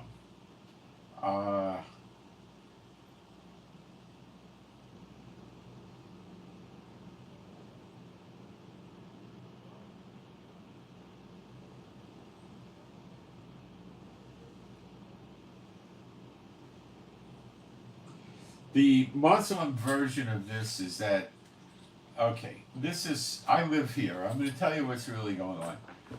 They think that the red heifers are going to cause the Israelites to sacrifice the red heifer. They're going to make the water from the red heifer, and the ultra-Orthodox are going to purify themselves. Then, at that point, they're going to feel pure enough to go up to the Temple Mount, which they believe is where the Dome of the Rock is, which it's not. It's 800 or 900 feet away where the Pool of Siloam area is. But anyway, the Wailing Wall was a wall left over from the Roman Fort Antonius. Yeshua said not one stone will be left standing. So the walls around the temple were knocked down, and the Romans knocked them down and everything. So there's no wall, or anything. But the Muslims think the Dome of the Rock, which they believe Muhammad ascended to heaven from, is the site of the temple. And when the Jews get the sprinkling of the red heifer water, they'll be holy, they'll go up there, they'll pray, they'll get excited, and they'll start destroying the Dome of the Rock and build their next temple there. And they believe that the Jewish Messiah will be the Mahdi. Well, they don't call him that, and actually in Hebrew it's called the Dajjal. And he will want to kill all the Muslims and will lead the Jews to kill the Muslims. That's one of the reasons why they have the Shiite Muslims riled up against the Jews. The Sunni don't believe this because this stuff is not in the Quran proper. It's in extra writings that are not included in the Quran, and the Sunni Muslims don't believe it. The Shiites do. The Shiites are the terrorist countries attacking Israel. The ones that are not attacking Israel are normally Sunni. Okay? And that's, so you have a vague knowledge of it, but you don't have the precision of it, okay? And you seem to try to be incorporating Muslim prophecy into not Bible prophecy, but churchianity prophecy, and they're not the same thing. Okay? So, let's go to Jacob's trouble. It appears in one place only, Jeremiah 30. Let's read Jeremiah 30 and compare it to what the church people are teaching today and see if it makes any sense at all, or not. Okay? The word that came to Jeremiah from Jehovah, saying, Thus speaketh Jehovah, thus speaketh Jehovah Elohim of Israel. Now, where in the Bible does he ever say Jehovah Elohim of the churches? Never. The word churches is a manufactured word. It doesn't exist in the Bible at all. The word is ecclesia, which means the called out from among. Okay? All right. Saying, write thee all the words that I have spoken unto thee in a book. The word for book is, I'm sure, I'll check it, safer, which could be a scroll. They didn't have a Gutenberg press back then. It would have been a scroll. Now remember that the chapter numbers are put in there by the publishing houses that are basically controlled by the churches. And the verse numbers are put in there by the publishing houses, which are controlled by the churches, because those are the people that buy their books. The chapter numbers and the verse numbers are not in the scrolls at all. They're just a continuum, okay? For lo, the days come, saith Jehovah, that I will bring again the captivity of my people Israel. Why doesn't he say, I'll bring the captivity of my people, the churches, and transport them to Israel? I don't know why he doesn't say that. The church says that completely without any scripture support by saying that they're going to go up in a rapture and then come down as gods to Israel, which, yeah, go find me a scripture for that. Find me a scripture where people are raptured up and then come back to earth. Go ahead, find me one. I double dog dare you. Go ahead, try it. See you 10 years from now if you give up trying. It doesn't exist. That I will bring again the captivity of my people Israel and Judah, saith Jehovah, and I will cause them to return to the land that I gave to their fathers, and they shall possess it. The land that I gave to their fathers. What a wonderful opportunity to talk Turkey. I'm making a play on words, to talk about Turkey, the country. Now, to the land that he gave to the fathers. Okay. Did he ever give Turkey to the fathers? Ooh, let's see.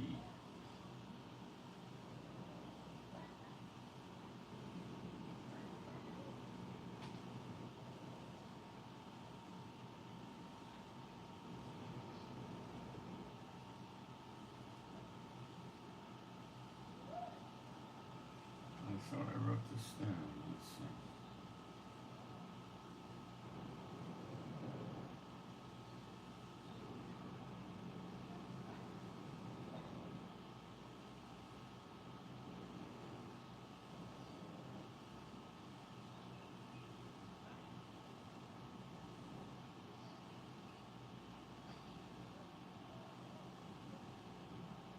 Well, I got it here somewhere. Let me find it.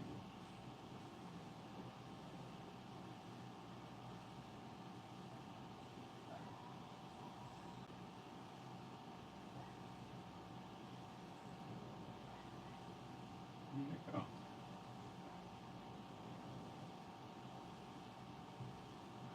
Give me a second, guys. I gotta go through my notes from this morning.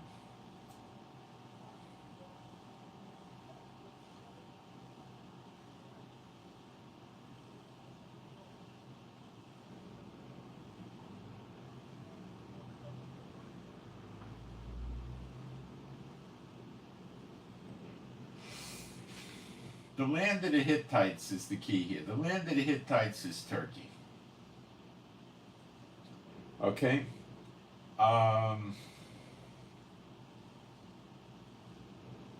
The Muslims are now telling us that Turkey is, well, Turkey made a statement at the UN that Iran should bring America and Israel to its knees.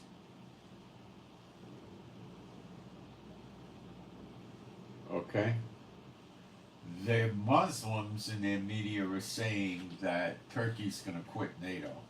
I don't think he'd quit NATO, but I think he would just stay in NATO and attack Israel, possibly. But let's see if it says it in the Bible. Let's go to Joshua 1:4. Remember, it's the land of the Hittites. You could check that in Google. It's not disputed.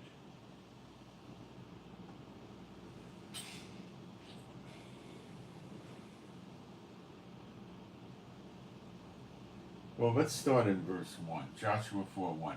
Now, after the death of Moses, the servant of Jehovah, it came to pass that Jehovah spake unto Joshua, or Joshua in English, the son of Nun, Moses' minister, saying, Moses, my servant, is dead now. Therefore, arise,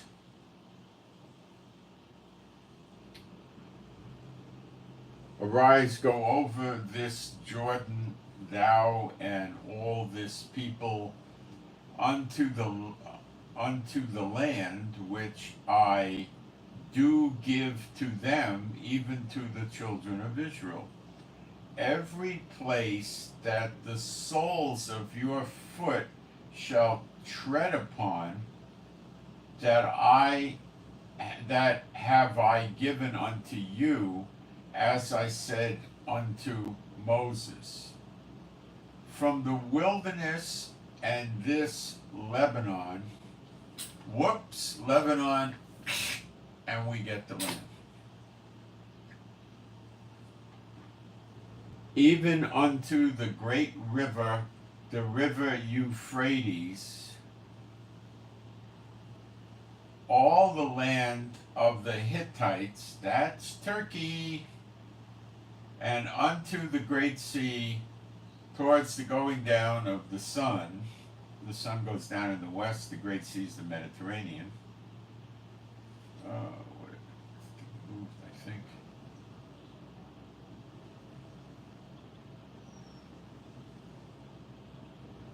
Wait a minute, where I got lost here. Even unto the great river, the river Euphrates, and all the land of the Hittites, and unto the great sea toward the going down of the sun, shall be your coast. Gaza's ours. There shall not any man be able to stand before thee all the days of thy life. As I was with Moses, I will be with thee. I will not fail thee, nor forsake thee. Be strong and as of a good courage, for unto this people shalt thou divide for an inheritance the land which I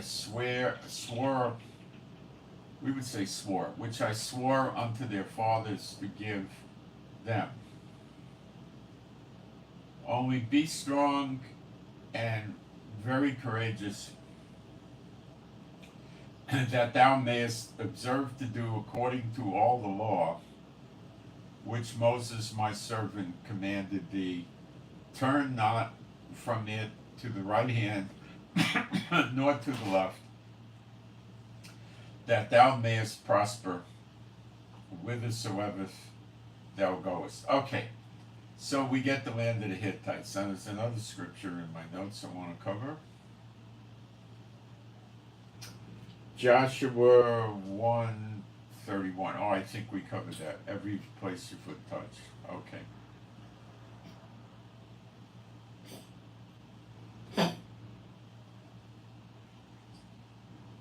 So we never had Iran, and it's going to be a desolate waste.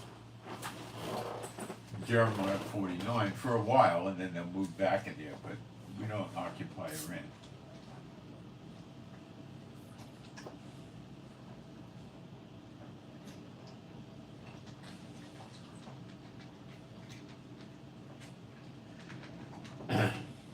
Okay.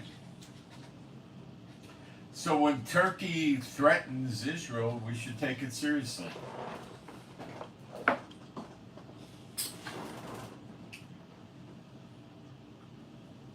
I'll be back in a minute, and I won't put the pieces together for you with Jacob's trouble and Zechariah 12.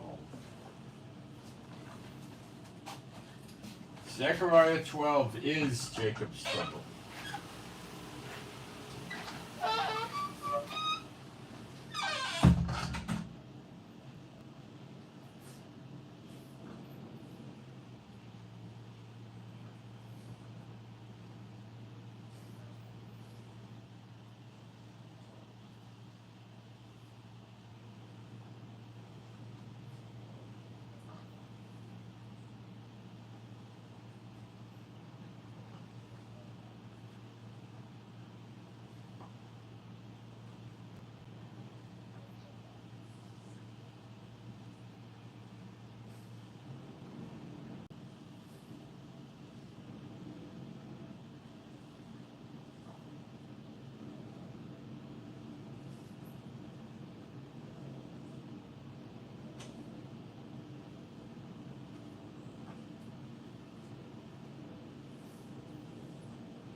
Jeremiah 31, the word that came to Jeremiah from Jehovah, saying, Thus speaketh Jehovah Elohim of Israel, saying, Write thee all the words that I have spoken unto thee in a book. Now, Jacob's trouble is going to affect greatly the entire world. And I'm in a couple of brief moments going to read you a scripture that explains this to you in a way that 100% you'll understand it. And then you're going to be confronted with a choice of believing what God's word says or what the church teaches you. Some of you will probably go against God's word and go for the church.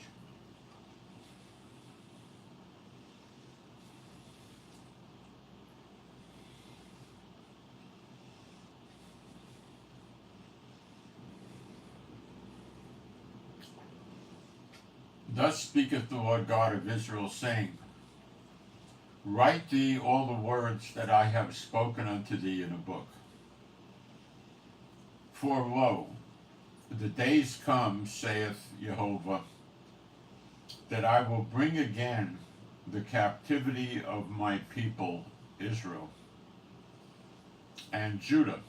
That has not yet happened, because only a small part of Judah is in Israel now.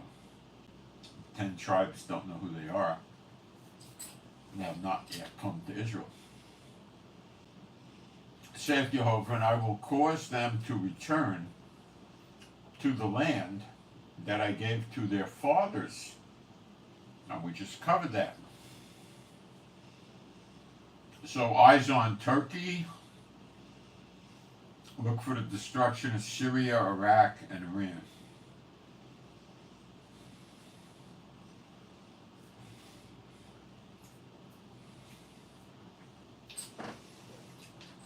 Edom is actually Yemen,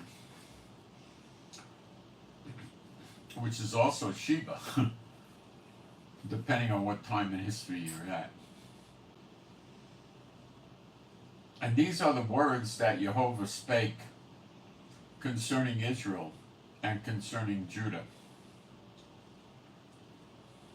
Do you ever wonder who the heck were these people living in North America before, what was the guy's name, Columbus and those characters came over here?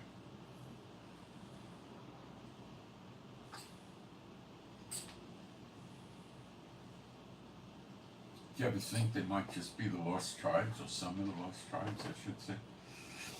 For thus saith the Lord, we have heard a voice of trembling, of fear, and not of peace. This next thing, war type thing, is Zechariah 12, is Jacob's trouble, is not preceded by peace. There is no peace. Where's the beast? Has he come out of the pit? Have you seen the black smoke block the sun and everything? Where is he? Where's the false prophet? Where's the talking statue? Where? Where's the beast temple? Where? Yeah, none of this is here. None of these scriptures, Zechariah 12 or Jeremiah 30, 31, are going to talk about the beast, the false prophet, the talking statue, the mark of the beast to buy or sell. None of them, because it doesn't happen yet. Don't let them fool you. They're trying to throw you in the lake of fire. Ask you now and see whether a man doth travail with child. Wherefore do I see every man with his hands on his loins as a woman in travail, and the face and all faces are turned into paleness. Now that's Zechariah 12. It's so bad that the Israelites that are left get so scared they clutch their guts and their faces turn pale, like a woman in travail, ready to give birth. The travail is when the water broke, the cervix is greatly dilated, and now the baby's crowning. This is the birth of a nation in a day, not a bunch of Satan bots in the UN changing the name of a place and making up a Declaration of Independence. That's nonsense. Alas, for that day is great, so that none is like it. And I'll show you why. It doesn't say the destruction is so great, none will be like it. It doesn't say that. It says that day is great. What's the word great mean? Gadol, great. But let me give you a flavor of this. The word for a priest in Hebrew is a Kohen. The high priest was called a Kohen Gadol. He's not called the great priest, he's called the high priest. So what is he saying here? That day, the word being used there for day, well, the word for that is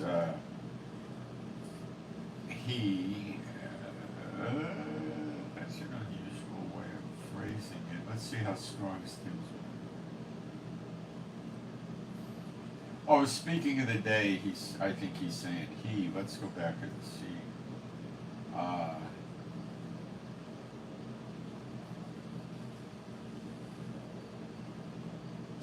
Yeah, you see, I would have translated that day or this day. The word for day is correct for day. It's yom. It means day. So he's saying day gadol. It's a high day, like a high priest. It's a very special day. They want you to think it's a wipeout on Israel, but it's not. That's not the right meaning. So that none is like it. There's no other day that's going to be like this. It is even the time of Jacob's trouble. The word for trouble is, trouble is good enough. But he shall be saved out of it. He gets saved out of Jacob's trouble. He.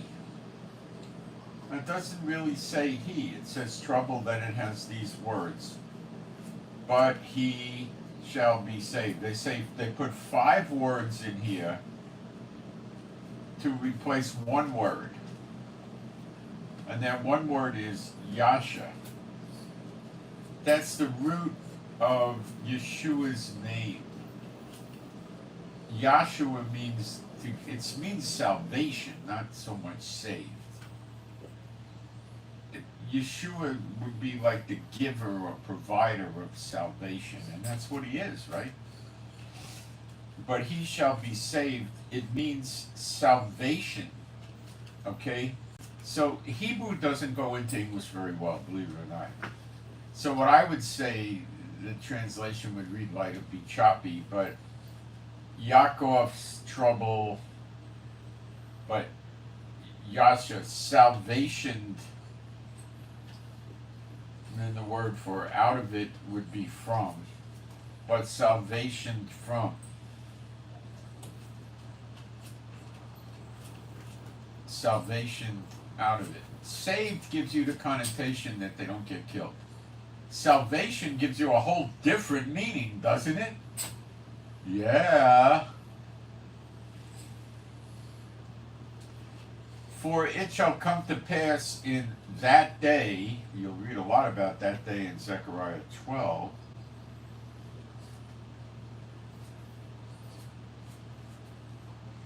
saith Jehovah of armies, that I will break his yoke from off thy neck, and will burst thy bonds, and strangers shall no more serve themselves of him. What does the word serve mean? Let's see.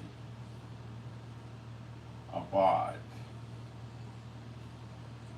Whoops. Let's go back. Let's see. What's in trouble? Okay, let me see how Strong's uses English for it.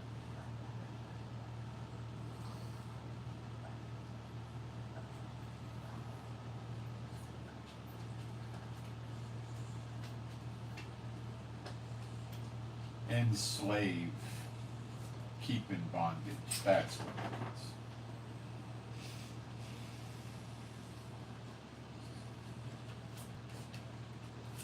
shall serve themselves of him.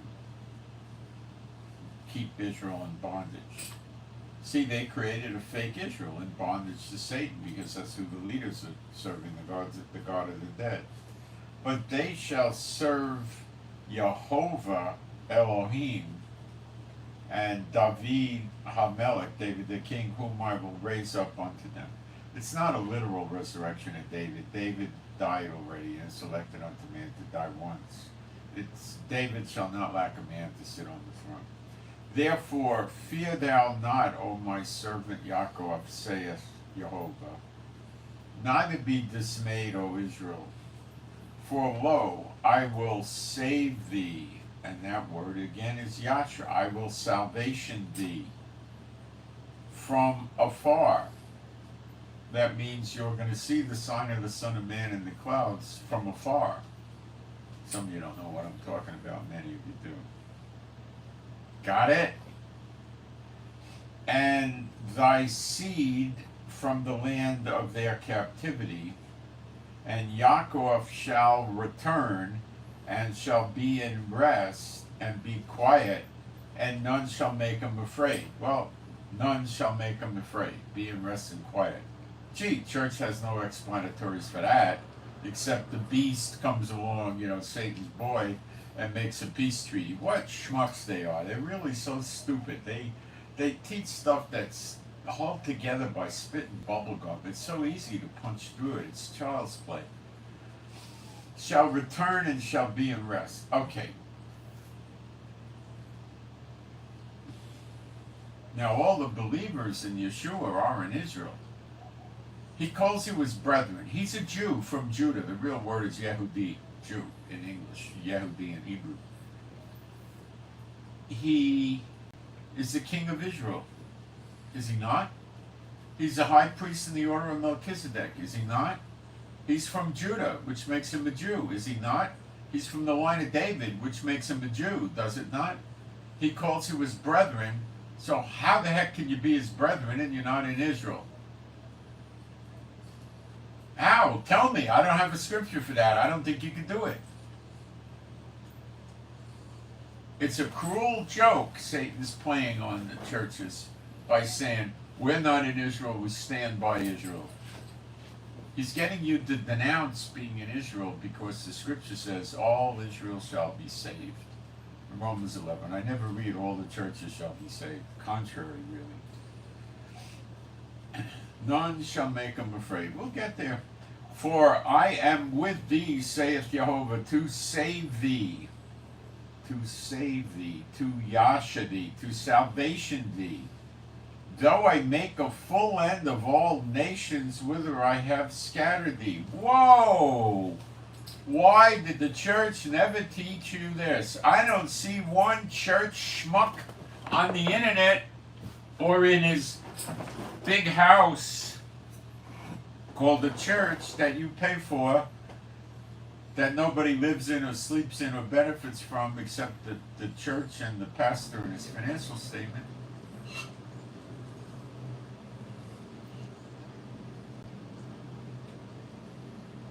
Why don't they teach you this? Ask yourself. You're a critical mass here when it comes to your salvation. You better ask yourself.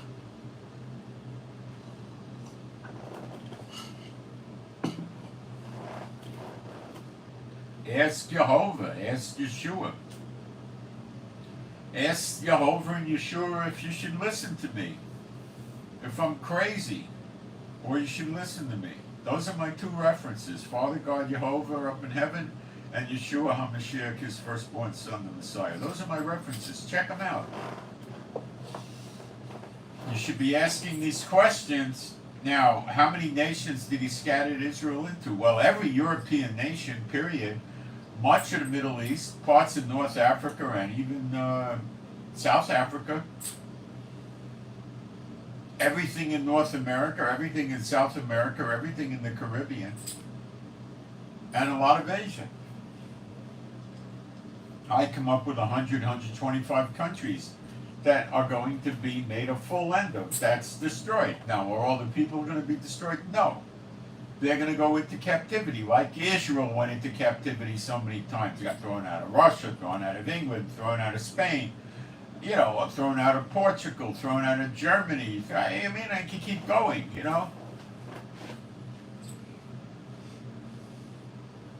Yet I will not make a full end of thee, contrary to what a lot of people believe, but I will correct thee in measure, and will not leave thee altogether unpunished. For thus saith Jehovah, thy bruise is incurable, and thy wound is grievous. There is none that thou mayest be bound up. No, wait. There is none to plead thy cause that thou mayest be bound up. Israel has no real friends. No healing medicine.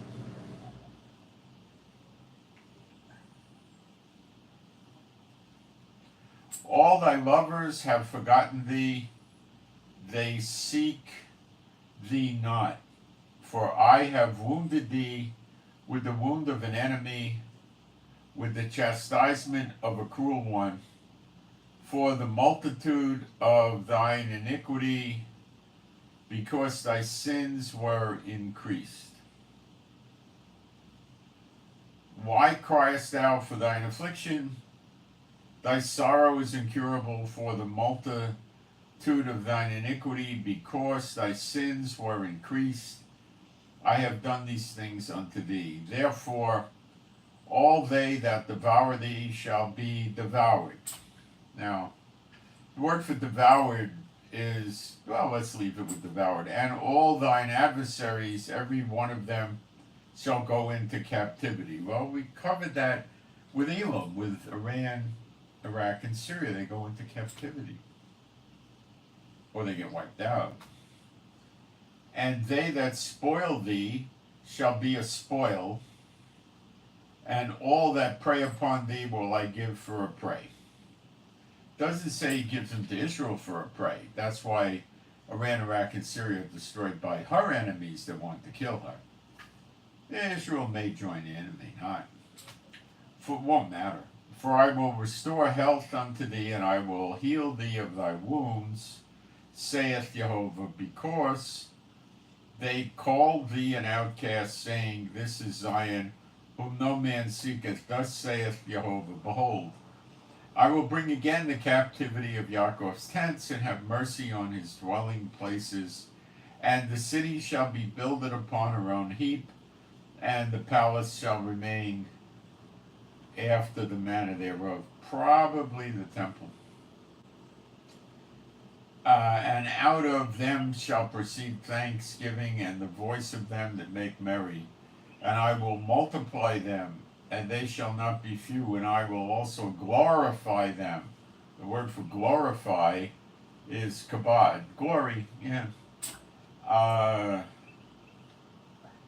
Glorify them, and they shall not be small. And the not be small is not like, we're going to be in the film 10 feet tall. The word in Hebrew means insignificant. It means insignificant, uninfluential. Okay? Their children also shall be as aforetime, and their congregation shall be established before me, and I will punish all that oppress them. You listening to this? Now, where's the beast? Where's the false prophet? Where's the talking statue? Where's the people taking the mark of the beast? Where? It's not here. It doesn't happen yet. And their nobles shall be of themselves, and their judges shall proceed. They say governor, judges, I would say, shall proceed from the midst of them. So the two witnesses are judges, and they're going to come out from the Israelites. They're not going to be from abroad or anything.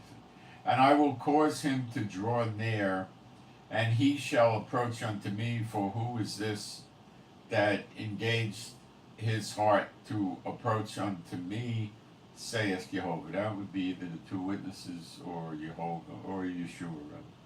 And you shall be my people, and I will be your God. Behold, the whirlwind of the Lord goeth forth with fury, a continuing whirlwind. It shall fall with pain upon the head of the wicked.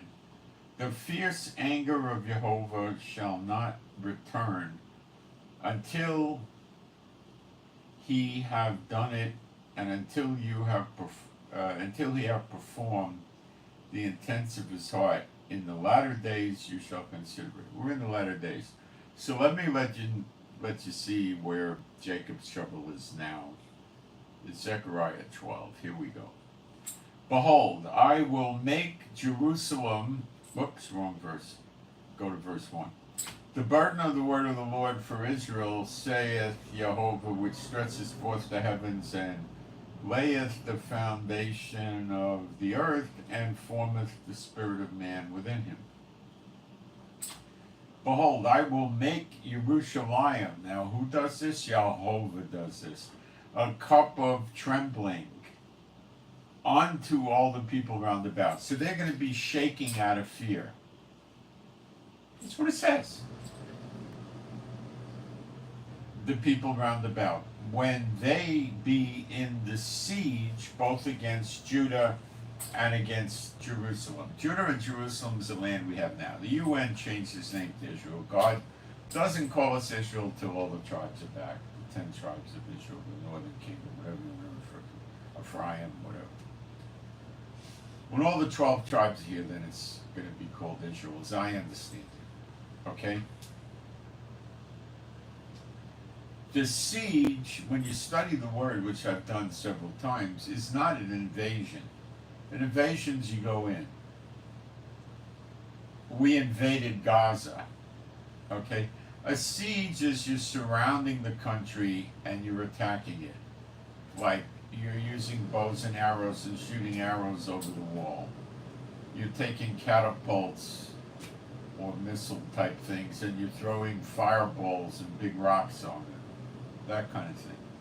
It's not yet an invasion. You do a siege to break the enemy down and then you invade. Siege works that the Romans used were things that were designed to break down the walls of a citadel or a country or a city or whatever that were the walls of defense. Some countries had them, some cities had them, whatever. They surround the place, cut it off, and then try to break down the walls and invade. So a siege is attacking from the surrounding area, like Lebanon, Gaza. You could say the Houthis in a way, you could say Iran in a way, definitely Syria and Iraq. The siege is not yet complete, but the siege is ongoing, obviously. You got it? And in that day will I make Jerusalem a burdensome stone, for all people, all that burden themselves with it, shall be cut in pieces, though all the people of the earth gathered together against it. It really says all the heathen of the land. It could be the land of Israel, the real land of Israel. So that would mean we got Turkey, Lebanon, Gaza, I would say Egypt, other places in North Africa.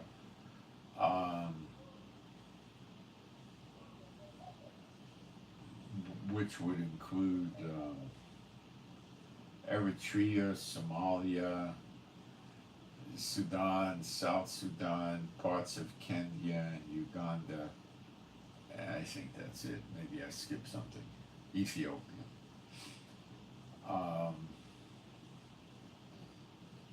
And Djibouti.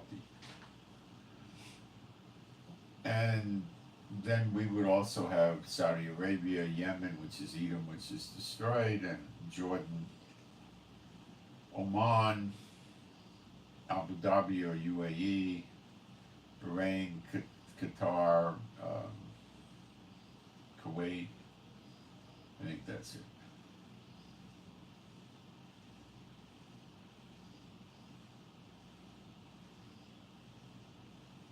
Okay? That's how I interpret the land.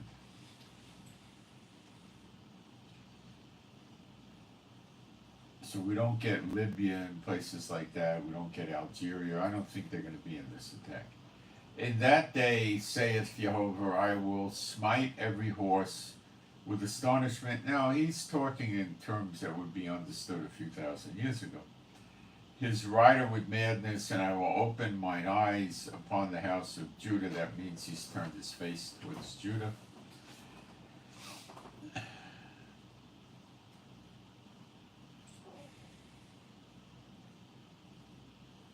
And will smite every horse of the people with blindness. That could be airplanes, the radar doesn't work or something. I don't know. It could be tanks. We'll see. The judges of Judah shall say in their heart, the inhabitants of Jerusalem, see, they twisted this. The inhabitants of Jerusalem, what it really says is strength in Jehovah of armies, Elohim. The inhabitants of Jerusalem trust Jehovah now. That's their strength. So there's a huge revival in Jerusalem.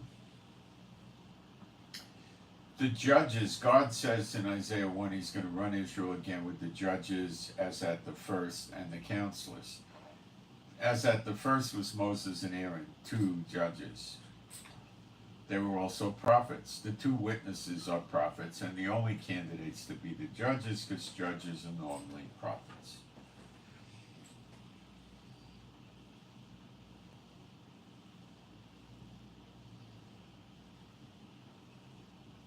In that day will I make the judges of Judah like an earth of fire among the wood, and like a torch of fire in a sheaf. And they shall burn up all the people round about on the right hand and on the left. And Jerusalem shall remain still inhabited in her own place, even in Jerusalem. That's the real translation. They twist it to make you think Jerusalem got destroyed or something, or was taken away from them. That doesn't happen. So we see the 2 witnesses here burning up the enemies round about on the right and the left. He says it in 2 places, so you would understand it's 2 witnesses.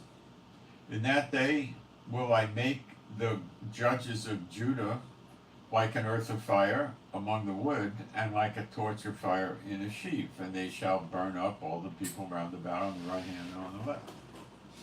Now, they never teach you this. Ask yourself why. Is it that they hate the 2 witnesses and they don't want you to know about them? Why would they hate the 2 witnesses?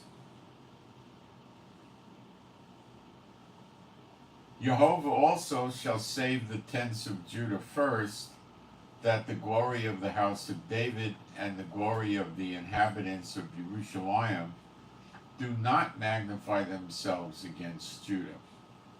In that day, again, it happens on a day. This is the day of vengeance, which is in between year of recompenses. It's not a literal year. It's not a Shana. It's a Shana. And the year of redemption. But you'll see that this day is also the beginning. It's, I believe, the end of recompenses and the beginning of redemption on the same day. So that day is in both periods, recompenses and redemption. In that day shall Jehovah defend the inhabitants of Jerusalem, and he that is feeble among them at that day shall be as David. So the old feeble people that can't walk are being like the guy that killed Goliath and a bear and a lion. How interesting. Obviously they're not feeble anymore. And the house of David shall be as Elohim, as the angel of the Lord before them. Well, that's Michael, the glory God of Israel, with Moses and Aaron in the wilderness, fighting their enemies, and he killed 150,000 in one day. So obviously something's changed with the people. Let's keep reading. And it shall come to pass in that day that I will seek to destroy all the heathen that come against Jerusalem. So those really are the ones that, are going to seriously get it, because they're destroyed. But the nations are gone. See, the nations were founded on Satan, with their economy, Satan economy and all that. They get destroyed.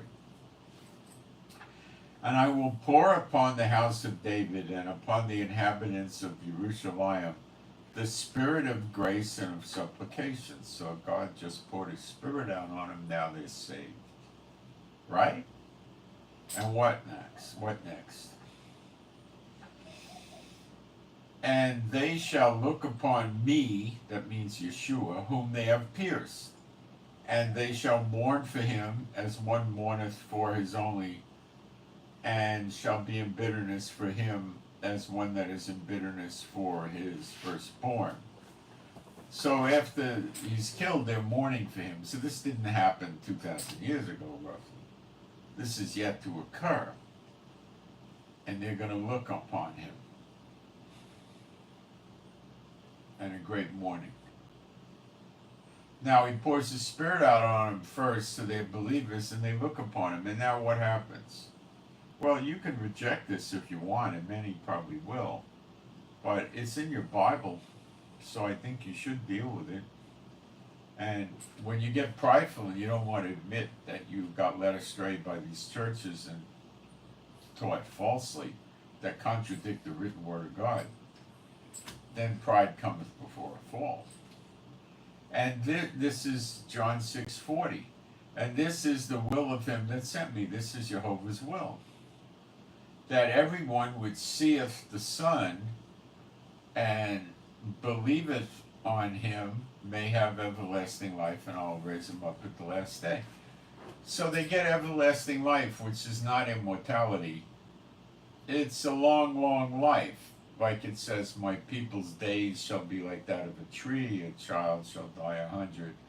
Now you know what this is talking about. This is when when the sign of the Son of Man appears in the clouds, like lightning coming from the east to the west.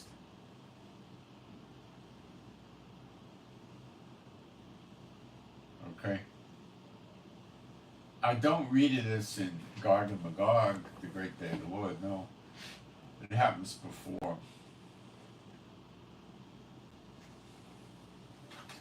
It could happen today, tomorrow, next week. You don't have a long time frame, guys. And why is the church not teaching you this? And, you know, you're going to be able to see this wherever you are in the world. So if you're a true believer, you too are going to get this everlasting life that they're not preparing you for. Revelation 1:7, behold, he cometh with clouds, and every eye shall see him, and they also which pierced him, and all kindreds of the earth, it's all tribes of the land, shall wail, that's mourn, because of him. Even so, amen. That's telling you what's going to happen, and you'll have this, if you're a real believer, you'll have this eternal, everlasting life as well. You get no death. It says in New Jerusalem there's no death because you drink of the water of life and you eat of the tree of life. There's 12 gates to New Jerusalem in Revelation 21. Each gate is named after one of the tribes of Israel. So if you're not in Israel, how the heck are you going to get into New Jerusalem? What gate? The gates are made out of giant pearls guarded by an angel. What gate are you going to go in? There's no gate for you if you're not in Israel. Wake up. Wake up. They're feeding you a line of crap. On purpose. And you ask yourself why, or ask Jehovah why. Or both. Let me check the chat.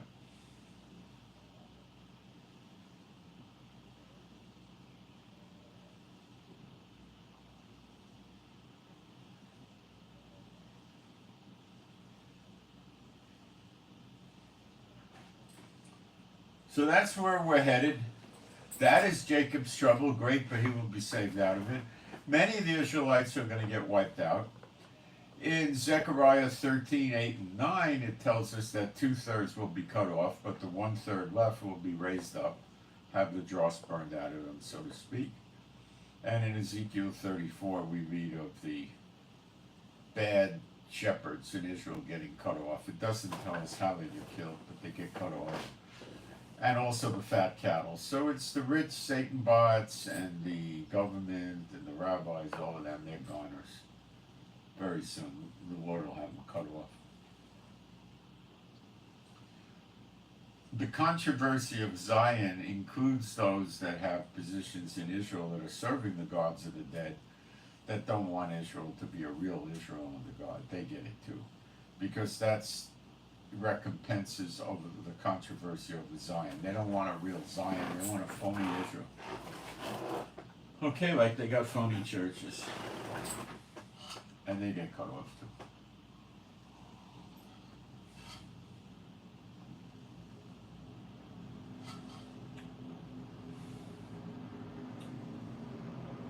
And then after this happens, we get into Jeremiah 31, which reads like, they shall all know me from the least to the greatest. No man will run around teaching his neighbor know the Lord. They get a heart of flesh. They get the law in their inward parts.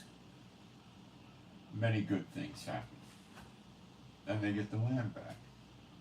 And when we get the land back, y'all come over on the great Exodus, the next great Exodus. Look, you had a lot of Exoduses. It's not the second Exodus, okay? They came from Egypt, then they came from Babylon. Then they came in the Balfour Declaration, 1917 to about 1924. They came during the Hitler years, in the 30s when he was rising up, a lot came. And then there was like a Yemen Exodus and other Exoduses, and you know, 1948, and you know, there you got it. And then there was a million that came around 1990 from Russia. So the next great Exodus is coming, but there's been multiple Exoduses. And by the way, there's been 3 temples already, and you could just look this up in your Bible. Solomon's temple, Zerubbabel's temple, and Herod's temple. The next temple is, we refer to as Ezekiel's temple, because that's where it's described. So, this is what's going on now, and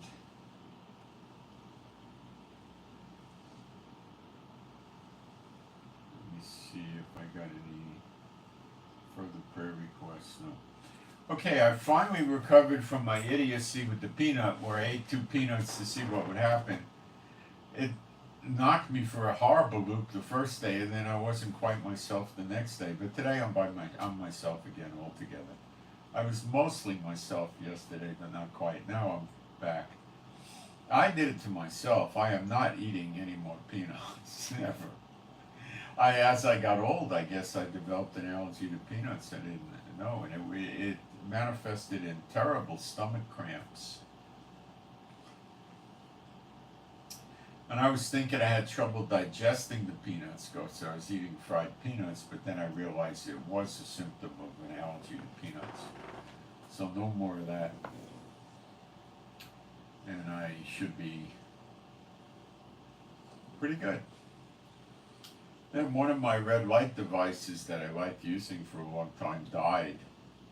It was a very, very expensive one. If you bought it new, it was a fortune. And it was thousands, and I bought it cheaply on eBay used, and it didn't last long. But, you know, stupid me, I thought I would take a chance. And I think that the manufacturer has a real problem with this, because there's so many for sale, that I think he has made a product that when it works, it's quite a good product. But when it doesn't work, but when they break, you know, it's junk. That's why there's so many people selling them. But so I had another product I used before. It's harder to use, but it's working, I think, even better. Because I've learned a lot how to make these things work. You know, if anyone's interested in that, just write me and ask me questions and stuff. So, yeah, they. You know, it seems to be, well, I don't want to get into touting medical stuff here. I'm not a doctor or anything like that, so just leave it alone. You can email me if you want. So,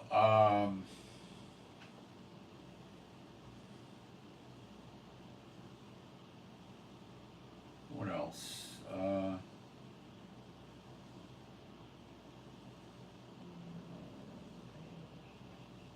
It's on my neck also. I asked for prayer for that the other day. That got better. Do I got prayer requests today? Hold on. I am not remembering I do or don't.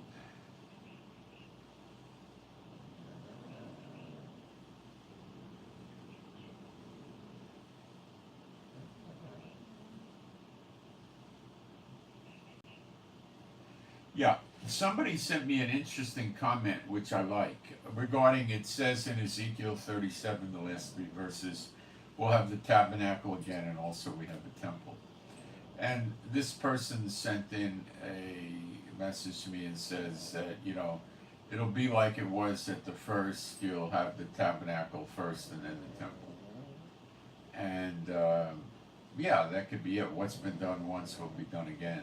So I think that's a valid point. I can't give you a written guarantee, but it seems logical to me that the tabernacle, which when we read 2 Maccabees 2, chapter 2, Jeremiah hid the tabernacle with the Ark of the Covenant and the altar of incense in Mount Nebo where Moses died, and it says when Jehovah, gives mercy to Israel, they'll come and get it. Apparently, he put it in a cave and sealed it up. Nobody knows where in Mount Nebo it is. So probably the two witnesses will get it with an entourage of people, I suppose, and bring it back, or else they'll use Philip's Airlines. Do you know what Philip's Airlines is? Philip was ministering to the eunuch, and then, poof, the Lord just took him and he appeared someplace else just like that. That's Philip's Airlines. You don't need a passport. You don't have to buy a ticket. You don't need a reservation. You don't have to worry about getting a meal. Of course, it's like that. The distance is not very meaningful. So if you went 1,000 miles or you went 5,000 miles, I believe it'd be just like that.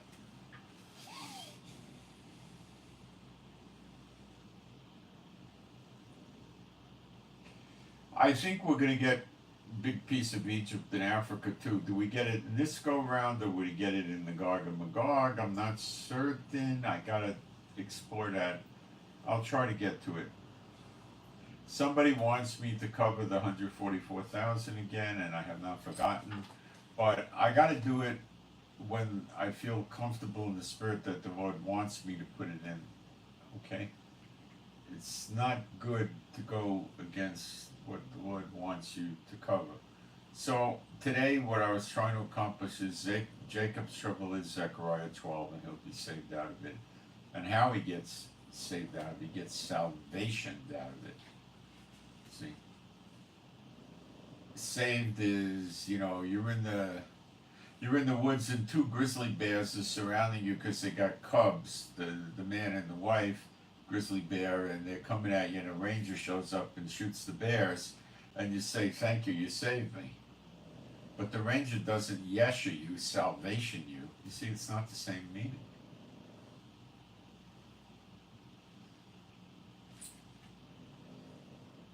Every English translation stinks, believe me. I've gone through them for decades. The Hebrew Bible, you get eSword, e-sword.net, e-sword.net.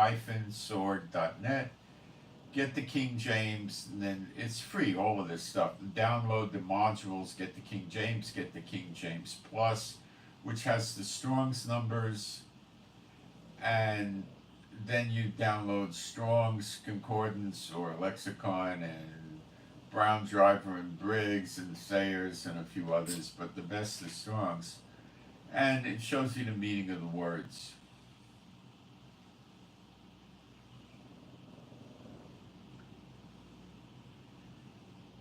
And that's about the best English resource there is right now. That's it. I don't know of anything else. And it wasn't published by a publishing company, a Bible or a Christian church thing, because this guy gives it away for free. Okay, so that's a sign. It has nothing to do with the church characters. that is not what's going on. Let's see if we got any interesting news here since things are pretty tense.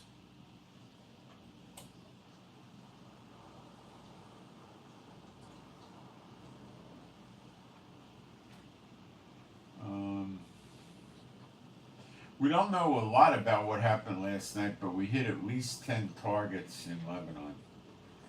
Concentrating on, it was about 1 o'clock in the morning, concentrating on weapons and missile storage sites and facilities.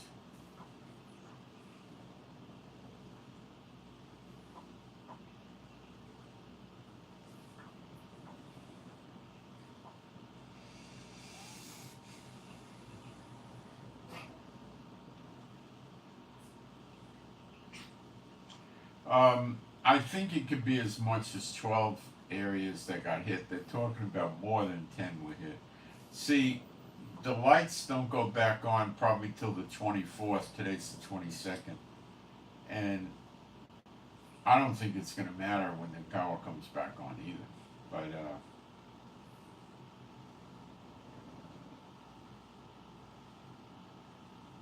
we're whittling them down for an invasion.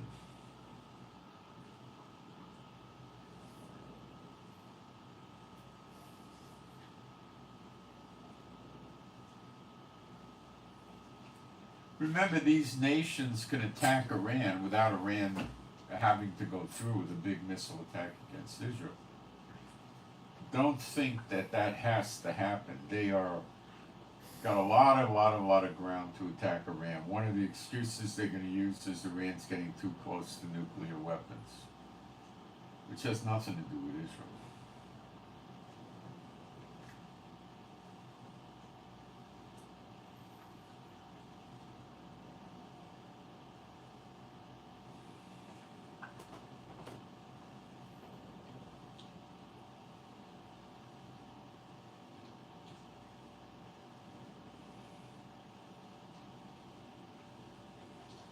There's no signs of any ceasefire, and Biden now begins to be bearing down on Hamas for not taking a ceasefire, and that means he's going to blame Hamas, get mad at Hamas, and he's going to make Hamas suffer somehow. Which is probably to unleash Israel on Hamas and Hezbollah, and America may very likely help with Hezbollah. Hezbollah threatened to attack Cyprus, Greece, ships in the Mediterranean and everything else. And remember, Lebanon is so-called stealing the country away from the legitimate voted-in government of Lebanon. Nobody voted in Hezbollah. They just a bunch of thugs, you know. So I've never seen Biden protect Hezbollah. Both of Canada's major freight railroads have come to a full stop because of a contract dispute with their workers, an impasse that could bring significant economic harm to businesses and consumers in Canada and the US if the trains don't resume running soon. Well, the saving grace, I guess, is the fact that it's warm weather for a while yet in Canada too, and they don't have to worry about needing the trains to get through the regions with lots of snow on the roads.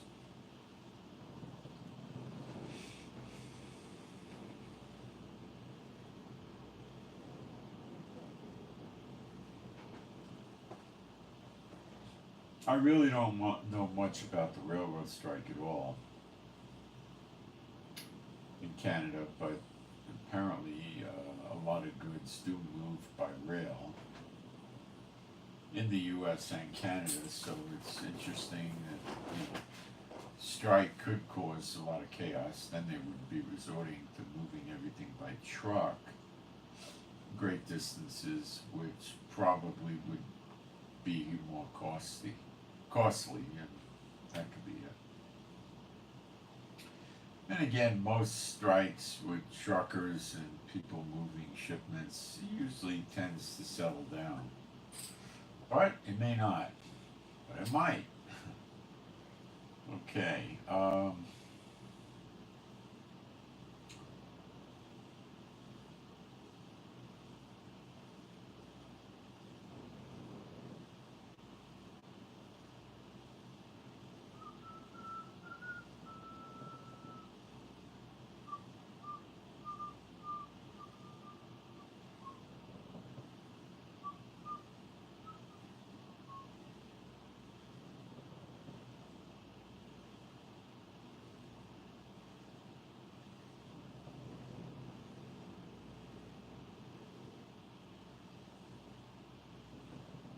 Well, I think that's about it for today. Let me check my notes and see.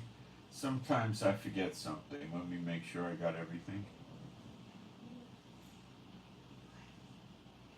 So, you saw, remember, in Jeremiah 30, associated with Jacob's trouble, there's no peace, and all the nations that he sent the Israelites into over the centuries will be destroyed. So it's going to impact you. And we know the daughter of Babylon is the daughter of Babylon, that's America. So many of you will. But those of you that they're not all going to be killed, but those of you that are true believers will be here in Israel, and maybe we'll be breaking falafel pretty soon. Why is he doing this to the nations? Because of the way they treated Israel when Israel was getting kicked around the world. They kept throwing them out of their countries. None of them were nice. They eventually threw them all out. That was the way of Satan. They wanted to follow. Now they get the payback. For 2,000 years, Israel's been punished. God's been punishing Israel for what they did with the killing of the Messiah, and that's found in Hosea 6:1 and 2. But the 2,000 years is like up, or just about up.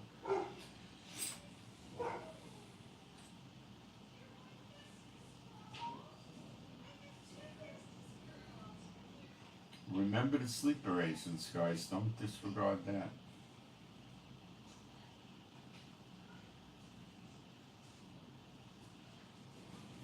So please pray for me and my wife Rivka for our peace, safety, protection, joy.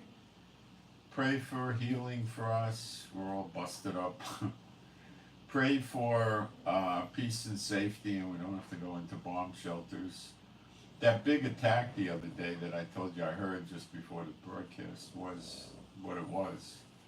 They say it was up to 50 attacking missiles, and I thought it was about 30 from the explosions I heard, but they're going boom, boom, boom, boom, boom, boom like that. It's hard to count.